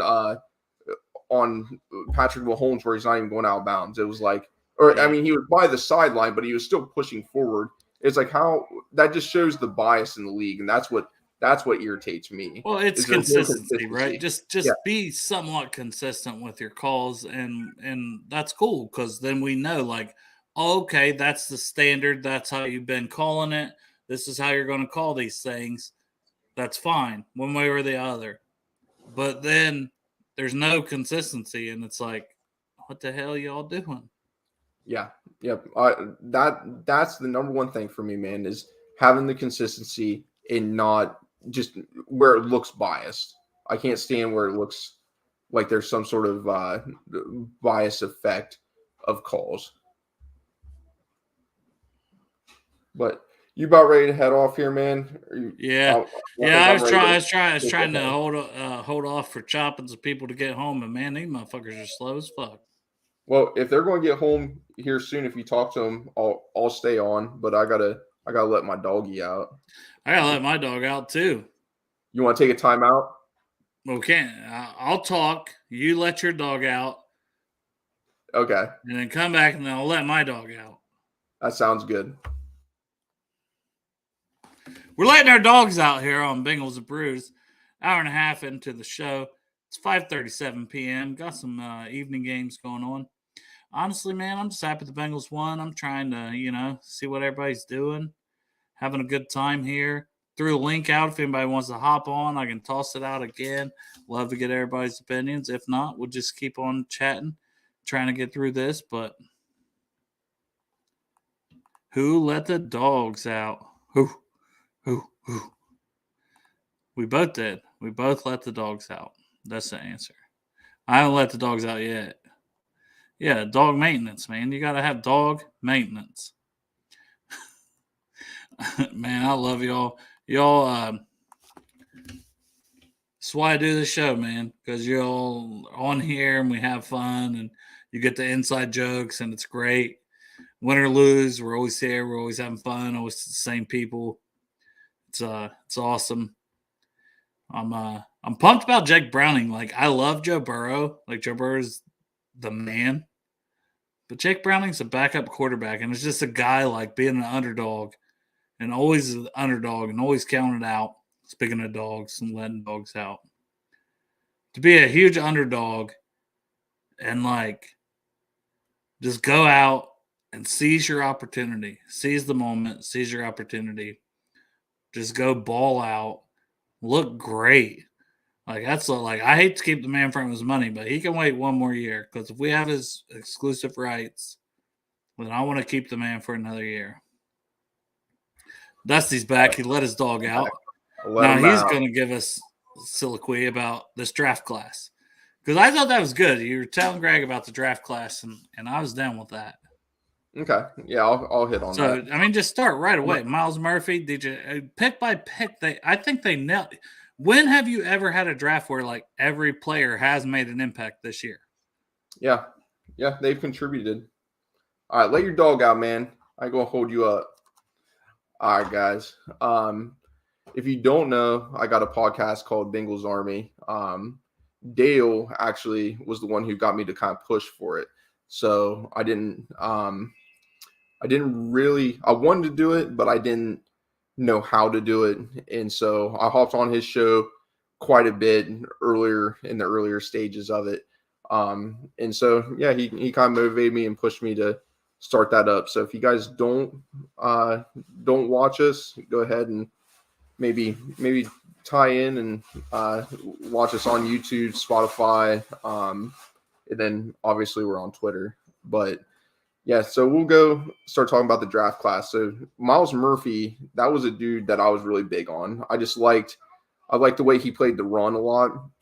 He reminded me kind of a Sam Hubbard, which we got Sam in the 3rd round, which was a lot different than getting a 1st-round pick. But the way Miles Murphy played, his athleticism, his size, the Bengals like dudes that are 6'4", about 270. He kind of fit that Bengals profile for an edge rusher. So he was a dude that I really liked. And then I think with his continued snaps and what he's getting, he's produced. I feel like the more opportunity he has, the more pressures he's starting to develop. And if you watch like his pursuit, like his angles, the way he closes his edges down, I like that a lot. He did it in the game today. The ball went to the opposite side of him, and instead of over pursuing, he did containment, and I like that a lot. In the 2nd round, DJ Turner has obviously stepped in Cheeto's role. Cheeto was injured. And as a 2nd round pick, you're not expecting a starting caliber player. But I think you have those expectations for somebody to be able to step in, but he was there. He's played some pretty good ball for us. He's had his rookie mistakes, but the dude's not really that big. I really don't know how tall he is, but I think he's around 5'11", we'll say 180 pounds, but he's super fast, but he plays more physical than what his size is. He'll come up and he'll hit somebody. So I do like DJ Turner a lot. Are you only on the 2nd round? Yeah. All right. Yeah. So Miles Murphy flashes, right? I want to get in on this. I love it. Should I let you keep going? No, you don't have to. I was getting on the Jordan battle. All right. Well, I'll give my quick Miles Murphy. Like, I thought he was best available when it came to that point. I still kind of wanted Michael Mayer, which I know Sam Laporte has been way better. So, but I admit who knows? This first year. Uh-oh. Let's see. Say hi. Say hi. Wave. Say who day loud and proud. That's my little who day girl right there. Yeah. Tell Dale hi. You're not even looking at him. Hi. You had a birthday recently, didn't you? So yeah, I'm 4. That's 4 fine. years old. She saw Santa the other day. So she's gotta be a good girl, huh? Yeah, you gotta be a good girl. All right, go play. This is adorable, man. I miss my kids being that young, bro. You gotta cherish it. I'm telling you. She's sassy as can be. She is. Well, we'll wait till they get 17 and 13. Yeah, I don't even know what her attitude level is going to be like at that point, because she is as sassy as her mom. That's for sure. Yeah, you're going to get hit with something here in a minute too. Yeah, she's putting groceries up. She's going to throw a steak at me here in a second. All right, go sit down. Now, poor Trump said he's just a few minutes out, so he's about to hop on. But yeah, Murphy to me, like, premium position wise, they nailed it. DJ Turner, did you have him as this good? Like, I liked him in the mix with a lot of other corners, and I was cool getting a second round guy because I love Cam Taylor-Britt. But I'll be honest, I don't think that I thought DJ Turner would be anywhere near as good as he has been this season. Yeah, I would say he definitely surprised me. What I was saying was his size. So he's kind of on the smaller side. He's super fast, but his ability to come up and hit Boom. Touchdown, Kansas City. is what's impressing me as a rookie. Like there's I didn't really have that as his scout because he's so small too. So like his ability to come up and hit has been impressive. Right. So he's super physical when he fits that AFC North style football. And so you gotta love that. And then I did give a shameless plug, Dale. So if you rewatch this, I did kind of plug my show a little bit. As you should. Everyone should definitely subscribe to Bengals Army, man. Chop. Yeah. What's up, man? Hello? Am I here? What happened? Dale? God dang, I come on here and everybody dips out. You're muted, Dusty. Oh, I'm back. I'm here, bud. I heard Dale say my name and then fucking he didn't say anything either. No, I'm here doing. My wife just went and got groceries, so I'm in like our nook area of our kitchen. So she's putting. You're in the milking area of your kitchen. The nook, nook area. I mean, we do live on a farm, so we might milk some animals here and there. But yeah, how's the game, Chop? What was it like in real life? Fucking Jake Browning is the same Jake Browning we had last week. We're fucking going to Super Bowl. What the fuck? That's what I figured. At the beginning of the year, I was like, how's this going to work out? Because next year's our destiny year. Fucking Joe got hurt, so Jake Browning's going to win it this year, and then next year we got fucking Joe Burrow to win it in the Superdome. Superdome, baby. Yeah. So what the fuck? Here we go. Dude, yeah. No, I think they looked good. Jake, well, what was it like when Jake got taken out when you were in the stadium? Oh my was God. it like I was waiting, trying to get de-dressed while you're on here because I got so many layers on. So my question, I was waiting for motherfuckers to start cheering about AJ Brown coming in. You look like a turtle right there, bro. But Jake Browning's played so good, nobody was cheering. Fucking Derek got shit in the bathroom again about wearing a Jake Browning fucking jersey. Are you serious? The fucking guy is playing good. He's got, to be honest, he's got a better, his average is better than Joe Burrow's right now. Yeah. Well, that's the thing too. I'm saying he's better than Joe. Yeah, I'm not saying he's better than Joe, but when you're playing on one leg, man, it really enables what Joe can do in the pocket, right? Right. Like Joe does, he can maneuver the pocket really well, and he's underrated in what he does in the run game. So if you take that away and you just make him sit in the pocket, he's a sitting duck, dude. Like that makes me very curious to why we didn't start Jake at the beginning of the year. And there's some people too, when game time comes around, you play a little different than maybe when you practice, but everything they talk about the way Jake practices and stuff is kind of top tier. So I don't know. I don't know what their thought process was with bringing Joe back so early. I don't know. I know this. They fucking throw the ball downfield a lot more with Jake Browning than they do with Joe Burrow. That's for goddamn sure. Yeah, they took some shots. Now, if Joe was in, I think that throw to T. Higgins probably would have been a touchdown. What the fuck is up with T? He's got brick hands anymore. Like this game, he can't. He's having trouble. Yeah, he had a couple balls that just. There was two that I can think of the top of my head.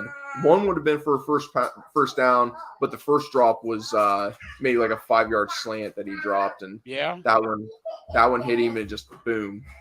And then fucking Tanner Hudson, Jesus Christ, man, he can't run for fucking 5. He can't get 5 more yards to win me fucking $600. I mean, I'm glad we got the win and shit, but it'd also been nice to have the win and $600 fucking dollars. Yeah, that would have added to it. I'm in the playoffs in my fantasy league right now, and I'm not, man. I suck at fantasy. I've been pretty. I wouldn't even just say good. It's always a little bit of luck, you know what I mean. But also, I do enjoy doing listening to some guys that know what they're talking about on different fantasy shows, and then looking at some numbers from the year previously and trying to get some late round sleepers through like college guys that might go to a team that could produce more than what you think. So I do invest a good bit of time in it, but yeah, I'm going to lose my first round in this league. The other league, hopefully I do a little better in. What's going on? Chop is getting naked. Yeah. My internet started cutting out all of a sudden. Now Chop's naked. I fucking had all kind of layers on, man. I'm hot as shit. What did I miss? Dude, I started saying some stuff to him, and Chop got excited, and he just started taking his clothes off. Yeah, I did. I got super excited. Here, look here.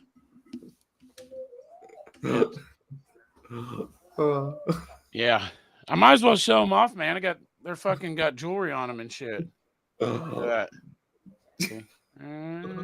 It's a good day. It's a good day.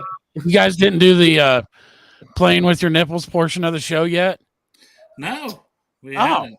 Well, fuck. Feel free. Feel free, man. Go ahead. Chop's gonna have to get an OnlyFans here. Go ahead. I'm just gonna brush my beard. Feel free to play with your nips. When I left, we had been talking about DJ Turner, your favorite guy. Dude. DJ Turner. And you see that fucking thing that he did talking about his shoes, the Juan Drago? He was like, yeah, I'm going to put my name right on that, Juan Drago. Yeah, it was Michael Thomas who's kind of been a mentor to him on the practice squad. So okay. I thought that was cool that he went with Michael Thomas's charity for his I think it's interesting, too, that Michael Thomas, like, how much he travels with the team to certain games. Like, he's not dressing. He's not a part of the 53-man roster, and he's there. So that's kind of interesting to me because he was in this fucking shirt, man, for that second half. Fucking Lou came out and put it to him, right? The first half, honestly, I thought. Yeah, the whole game. I told Dusty at halftime. I said the only thing I was worried about is like, will the defense keep this up? I said because I think that's about the best half we played in a long time on defense. Yeah, dude, the whole game was fucking good. It was great. Plus, I just got some heated gloves and heated socks. Dude, I was toasty as fuck. I was warm as shit up there. Watching that fucking badass game. I'm not going to bet anymore, man. It makes me fucking... Oh, yeah. Yeah, you guys are worried about your bets. I'm like, I didn't win a single bet, but I didn't check it until after the game. Like, I was like, we're winning. Like, I don't care. Hey, fucking Matt's like, don't worry about that third bet thing that guy's doing. He was like, here's your fucking lock, and tells me his own. Tanner Hudson fucked me out of when he dropped that pass, man. All I needed was 4 yards from Tanner Hudson. Dude, the T. Higgins, those T. Higgins drops, that's probably going to cost me $200. And then the push off, it's going to be a $200. Well, that guy that does that AI shit, he did put up one, and Gus Edwards needed a touchdown too, so I got fucked on that one. Yeah, you called it. I said Javonte Williams, which he already got his in that Denver game, but did he? So it's only Gus Edwards. Yeah, Gus didn't get one. Fucking cocksucker. That's the second time Gus Edwards fucked me over on a bet. Well, that's what you said yesterday. You're like, he's fucked me over multiple. You should have known. Yeah, I know. This fucking AI guy, though, the thing where he's doing the steps, like his third step, it hit today. Like everybody on their way to $5,000 for Christmas, his third bet did hit today. He had Pittman for over 6 catches. And it hit, but I did not know. I fucking didn't play that. Matt says, here's your lock right here. I even handed him my phone, like, I don't know how to do all that. How you get to that different shit? And he's like, hit this, boom. There you go. Matt gambled all your money away. I was like, I'm going to put $50 on it. And he was like, just do the 30 like I did, man. I don't want to be charged your $50. And I'm like, fuck it, man. I'm putting 50. I should have went with the 30 cents. No, we asked Greg. Like, Greg said it was 60-40. The 40% was Colts fans. Dude, There was a lot of Colts. He said the 40% On was TV, Colts it didn't fans. see, Yeah. TV, Yeah, it it was didn't seem near that. I don't know much. about fucking 40, maybe 20, maybe 25, maybe 25 or 30. There was a lot of Colts fans there though. 25. I mean, it's fucking an hour and a half away, and people are fucking giving up their tickets here in Cincinnati like they're fucking allergic to them. The tailgating was empty as fuck. Like people did fill in a lot at the end, but nobody came for tailgating. They came, parked their car, went in. You know, lot one was usually it's busy, like the whole fucking from 9 o'clock on. It fills up pretty fast, but there was not a lot of people tailgating. People did show up, pack the parking lot before the game. That's it. Now watch. They won't come to the next one either. I mean, fucking 2 games in a row, Jake Browning went out there and fucking balled out and got us the win. You know what I'm saying? Like fucking decisively this one. The last one, Hey, if they're fucking winning, Jaguars stayed with us. You know, that was a close score, but this one fucking blew them away. And if it wasn't for Tanner Hudson fucking just basically handing the ball to their defense so they could score fucking 6 points, they would have had 7. We'd have whooped their ass. I think that was a Go ahead, tougher ball than what it maybe looked like in person. Oh yeah, I know. When you see it when you see it on the TV, he's kind of stretches his arm out to try to catch it, and then he did somewhat hand it to the dude. So that might be true, but that motherfucker cost me like $600, so fuck him. He handed it to him. He had a huddy tuddy. I know he did, but I didn't have my bet on a huddy tuddy, Dale. Well, he should. It was nice to see, but I would have not. I'd rather see one. Don't you run this for my man Tanner Hudson. I'm not ruining it for him. I'm just saying, Tanner Hudson, you owe me $600, buddy. You fucking got the money. We can all feel happy if you just give me fucking $600. Crip says Drew Sample would never do that. And then I got right behind fucking Travion Williams driving home. Yeah, I saw that. Yeah, he pulled out of the garage. He's got a Hellcat, but he's got half of it painted purple and the other half is black. I don't like that at all. You do or don't? I don't. Yeah, it's fucking stupid. What college you go to? Are they black and fucking purple? Just he do went all to Texas black. A&M. Why the fuck is this goddamn Hellcat black and purple then? It's a good question. That's fucking weird. I'm racking my brain thinking of all these fucking names of the Bengals players. Like, who the fuck is this? Because he literally had T. Will. You can't say his license plate. In his light bar, Dale. Oh, okay. I'm not saying a license plate. All right. But in the brake light, in the middle, when he stepped on the brakes, it said T. Will. And I'm like, T. Will? Who the fuck is T. Will? And I'm going through all the different names. Never fucking thought of that one. As soon as I put it in our group chat, boom, right off the bat. Travion Williams. I was like, son of a bitch. How the fuck did I not think of that? It's true. It was a great time, Dale. Since a great win, great job, Port Chop as D tackle. Yeah, right. Had to stuff the run game. I did. Oh, that was scary when BJ Hill went down, though, because I think he's a big part of our defense. You know, I didn't he came back. I know, but like when that happened, all the players they might have went to commercial, but like all the Bengal players went on their fucking knee. Trey Hendrickson was on the sideline, went to his knee, and I thought, what the fuck is going on? They always do. I think. Then he got up and walked away. Yeah, they got to quit fucking with my emotions, man, with that getting on their knee shit. I think Dusty needs to go. Dusty, it's okay. We've been on for 2 hours, and Dusty had no sleep. Not 2 hours, just an hour and 53 minutes and 34 seconds. But so Dusty worked all night. He did. And then he watched the game instead of going to sleep. And then he was like, I'll do a show. It's a warrior right there. Yes, now he is. I got to go back to work tonight. You got work tonight? No. You wouldn't be on here if you did. I'm going to fucking... What the hell am I going to do tonight? Oh, I'm going to eat a Subway sandwich. I got a BLT from Subway. You can eat it now. I could, but I'm not really that hungry. I kind of got it for later. I had a cheeseburger at the fucking... Santori's trying to find people to go out for dinner, but I'm not hungry. He called me. I called him back and said he was driving home. Yeah, he's got a little truck now. Yeah? You already got it? Yeah. Yeah, it's nice. It's not too small for me, though, man. I went and looked at it. It looks nice. But it's too small. Plus, I wouldn't get fucking white. Pork chop has black truck. My truck is black and long.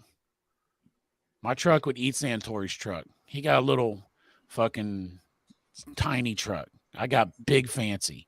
You got a baby truck. I got, Santori, you got a baby truck. Little baby truck. BLT with Skyline Chili. What the fuck is that? Both those things are elite. I don't think mixing them together would work out. All right, fellas. You sound like you got some shit going on there, Dusty. Yeah, my daughter's wanting to play, and I'm wanting to go to school. Hey, get off of here and go play with your daughter. I'm gonna give her some loveys and hit the hay. But Sounds yeah, good, thanks for having me on, fellas. Love you, brother. Who day? Who day, Dusty? Check out Bengals Army. Oh yeah, Bengals Army. Thank you guys. I'm sure I'll be on at some point. You going Bengals to be Army. there Saturday? No. My work schedule's crazy, Man, it's gonna be like me and Greg and a bunch of fucking Vikings fans or something. Like nobody's going. No, Vikings fans do travel. Yeah. If I could be there, I'd be there. But yeah, my schedule is just it changes week to week and day to day. So it's pretty. Well, see, that's where I come in handy because I'm older than you. Pro tip: call off. I got to put that in a couple months ahead of time, brother. Oh, you got to call off sick a couple months ahead. Like I'm gonna have diarrhea in March. There ain't no call off 6 for me. But yeah, I know. I don't call off either. So I wish, but yeah, thanks for having me on again, Dale. Man, I appreciate you guys. We'll do her again soon. I'll see you guys. Who day? Yeah, buddy. See you, buddy. Yeah, this one's hurting us too. Like Chargers are playing the Broncos. The Broncos could get to 7-6. Yeah, I need the Chargers to win, but they suck. They have 0 Broncos, and they suck so bad, and all of a sudden they're on this win streak. Yeah, all of a sudden they can't lose, even though like all their wins are ugly. Fucking Steelers, all their wins are ugly too. The wins that they had. Did you miss them me? Cocksuckers are ahead of us. Did you miss me? Yes. Yes, motherfucker, I did. Did you make something out of those things I put together for you? Yeah, I put it on there. No, man, I was busy. I put Without it on you down there. I put it all on there like before the game even started. TikTok, they took it off. What? That's why I told you. I said you must have been too vulgar for TikTok. They muted this, so they didn't take the whole video off, but they muted the sound.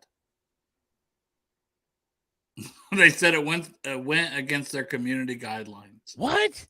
That's what it said. I wonder what I said. They probably suspended my account. Let's see. No, I put it on my TikTok account. They might look at. They might know me. They don't. What the fuck did I say? Who was I talking to?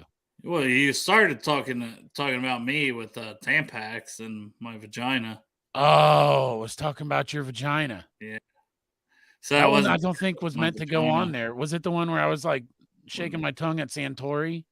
No. When you were talking to Maddie. Oh, I don't even know. And he said, "Where's Dell at?" And I was like, well, "He's not here. I'm doing this video for him." Yeah. And you're like, "Because his pussy's wet or something." Your pussy was wet? I don't know. Man, next thing you know, they're might have been dry. Next thing you know, we'll just be talking here. You muted yourself. Did you do it on purpose? Yeah, Dale, you weren't supposed to tell everybody I did it myself. It was supposed to be a joke, and I'm talking because I got vulgar language and I say shit like. And they censor you. Oh no. We did say fuck YouTube the other day. Jeff got demonetized. Cunt. Oh. You can't come back and say cunt. That's not how it works. Dude. Oh. Good vibes, though? Good vibes overall? Yes. It was great. It was fucking great win, man. Look. I love the wins when it's like we're up by a lot late in the game and you can just party. You know, right there before halftime, and then fucking cocksuckers brought it back 14-14. I was like, what the fuck? Dude, it went dead silent on TV. Like, then we come back at halftime, though, man, and like fucking drive right down and score right off the bat. And I was like, fuck yes, let's go. Jake Brown. And then hold them. Yeah, the defense, man, and what they did in the run game might have cost me money because Zach Moss couldn't even get 40 yards. But that's how good we were. Yeah. How about DJ Ivy? Made a good fucking play too. Made multiple plays. That's Yeah, why we were saying the rookies, like everyone has contributed. And I know Brad Robbins did not have a good game. Man, Brad Robbins. These guys behind me were fucking killing Brad Robbins. And I'm just like, they are so fucking right. This guy sucks today. He fucking sucks. I thought he'd been playing better, though. Like, I thought he'd been playing better. Rolled for a while. He got lucky as fuck it rolled. Like, I know we hated on him early in the year, and then I felt like he got things like back on the right track for a while, and today was just but they had two blocked punts last week against Tennessee and like broke the guy's leg on one of them. What the fuck is up with their kicker, man? So I'm just wondering if like he was like scared to death watching that damn footage of their special teams like for a block game changing. You know what I mean? You didn't want to run the game by you getting blocked for a touchdown like what happened last week. It looked like they were getting close to him, but they never got him. That's 100% me making excuses for him, but it is true. But I'm just saying, because you're a fucking big time Michigan fan. You love Michigan. No, that is not why. He came on our show, and I appreciate him. Yes, I love Brad Robbins. I hope he does well. I just, he's had a rough go, but I'm not counting him out yet. But that was not a good game. We got to call. We got to call what we saw, right? Yeah, he did not have a good game. He had a bad game. Not. Yeah. At least he didn't fucking get it blocked, right? I mean, let's look at the positives here. That's what I'm saying. We're going to find a positive. They did not block a punt by Brad Robbins. They did not have game. Bad news is they didn't have to because it only went about 20, 30 yards. He didn't have to mention but they did not block. They did not block a punt. Well, then, though, to tell you the truth, after it hit the ground, a lot of times it kept rolling for another 30. Yeah, he knew what he was doing. He probably kicked it and put spin on it and had it land that way so it would roll. He knows what he's doing, that guy. Yep. The Mustache Marauder. Marauder? Mustachio Marauder. I thought it was a mustachioed masher. Well, he'll mash that shit, too. Maraud it? He'll maraud it. He'll mash it. He'll bash it up. Yeah. He'll fucking put a hurting on it, man. The bald bomber? The bald, mustached motherfucker. I still think Jake Frost is the name that most people liked on Twitter. Jake Frost? Who the fuck said Jake Frost? No one in the video. But I also asked Twitter when I posted the video, and I had a bunch of Jake Frost. Jake Frost. Yeah, I'm just saying because you like to make shirts. So you better do this before. I've got a couple fucking Jake Browning shirts on there. You need a Jake Frost, and you should probably make it like a sweatshirt or like it doesn't even have to have the hoodie, just a sweatshirt. Jake Frost, because we had Joe Burr. I did have Joe. We did have Joe Burr, and now we have Jake Frost. Coldest ice, Stone Cold Killer, Jake Frost. I have to work on something. I'm just trying to help you out. Jake Frost, like a Jack Frost with some ice coming in. I can't wait to make another T-shirt nobody buys. It's got a Ted Karras T-shirt that is even going toward charity, but I'm literally giving every fucking dime a profit to charity. Not one. I told Matt, I fucking DM Matt just to let him know I was doing that because because I'm saying since he had, I'm going to give it to charity or whatever. Matt gets back like that. He's like, no problem, man. He was like, looks awesome. You're the man, whatever. But I told him, I was like, I usually don't sell any shirts. Yeah, like people rarely don't buy much shit anyway. I actually raised that one. I put all my shirts are $20. The Ted Karras one's $25 because I wanted to donate money to charity. And I literally make like fucking $2 on a shirt. I don't make shit. Hey, and I got in on those deals. But speaking of, I got to go in the house here in a minute, and I got to lay out my Victory Monday shirt that I can finally wear to work tomorrow. Yep. Yeah. Victory Monday. It's happening. Look here. I got mine. I got mine ready for work tomorrow. Yes. Look at that Victory Monday, man, in the style of Mario. Like, I love that shirt. I haven't wore it. Like, I have literally not wore it. And I could have wore it. You were like, well, you could wear it. It's just on Tuesday last week. I'm like, no. Yeah. Nope. I am waiting for us to win on Sunday so I can wear it on a Monday. Well, when we win on a Saturday, it was still Victory Monday, right? Well, I think that'll be okay. Yeah. When we beat the Vikings Saturday. But I get to wear it tomorrow, and I'm excited. Yeah, we're going to beat the brakes off of them. Yeah, for sure. We're going in there with fucking Jake Frost. The fuck, man? Jake the Stone Snake. Cold fucking ice killer. Jake and Bake. Jake and Bake. I was wondering about that when I was doing the thing. Yeah, that was nobody Greg. said Jake and Yeah, Bake. we should have interviewed Greg. You should have interviewed Greg. Oh. He probably would have forgot. He probably would have forgot. Why? Did he say Jake and Bake at one point? Remember? Yeah, he come on the show and he was saying Jake And and I don't Bake pay attention to what Greg says. That's true. Yeah. I just go like this, like pretend you're Greg and talk. This and that and that, all that and stuff, Chop. Yeah. That's right. All that. Mm-hmm. Yep. See? I don't fucking have any idea what you said. I'm just shaking my head like this and going, yep, that's right. Mm-hmm. That's fair. Yep. That's fair. Yeah. All right, that's fair. All right. Over 2 hours on this show. Had to hold out till Chop got on here. Thank you. You guys got to see his nipples. And, yeah. Everyone gets to have a good night. Yep. Hopefully, about my nipples. Hopefully, the Chargers come back and win, and hopefully, Kansas City wins. And I hate to say this, but hopefully, Kansas City wins against Buffalo. We don't need all these teams at 7-6. No shit, man. No shit. But I appreciate you all. Fuck the Steelers. Yeah. Fuck the Steelers. Fuck the Steelers. Love y'all. Hoo day. We will be back.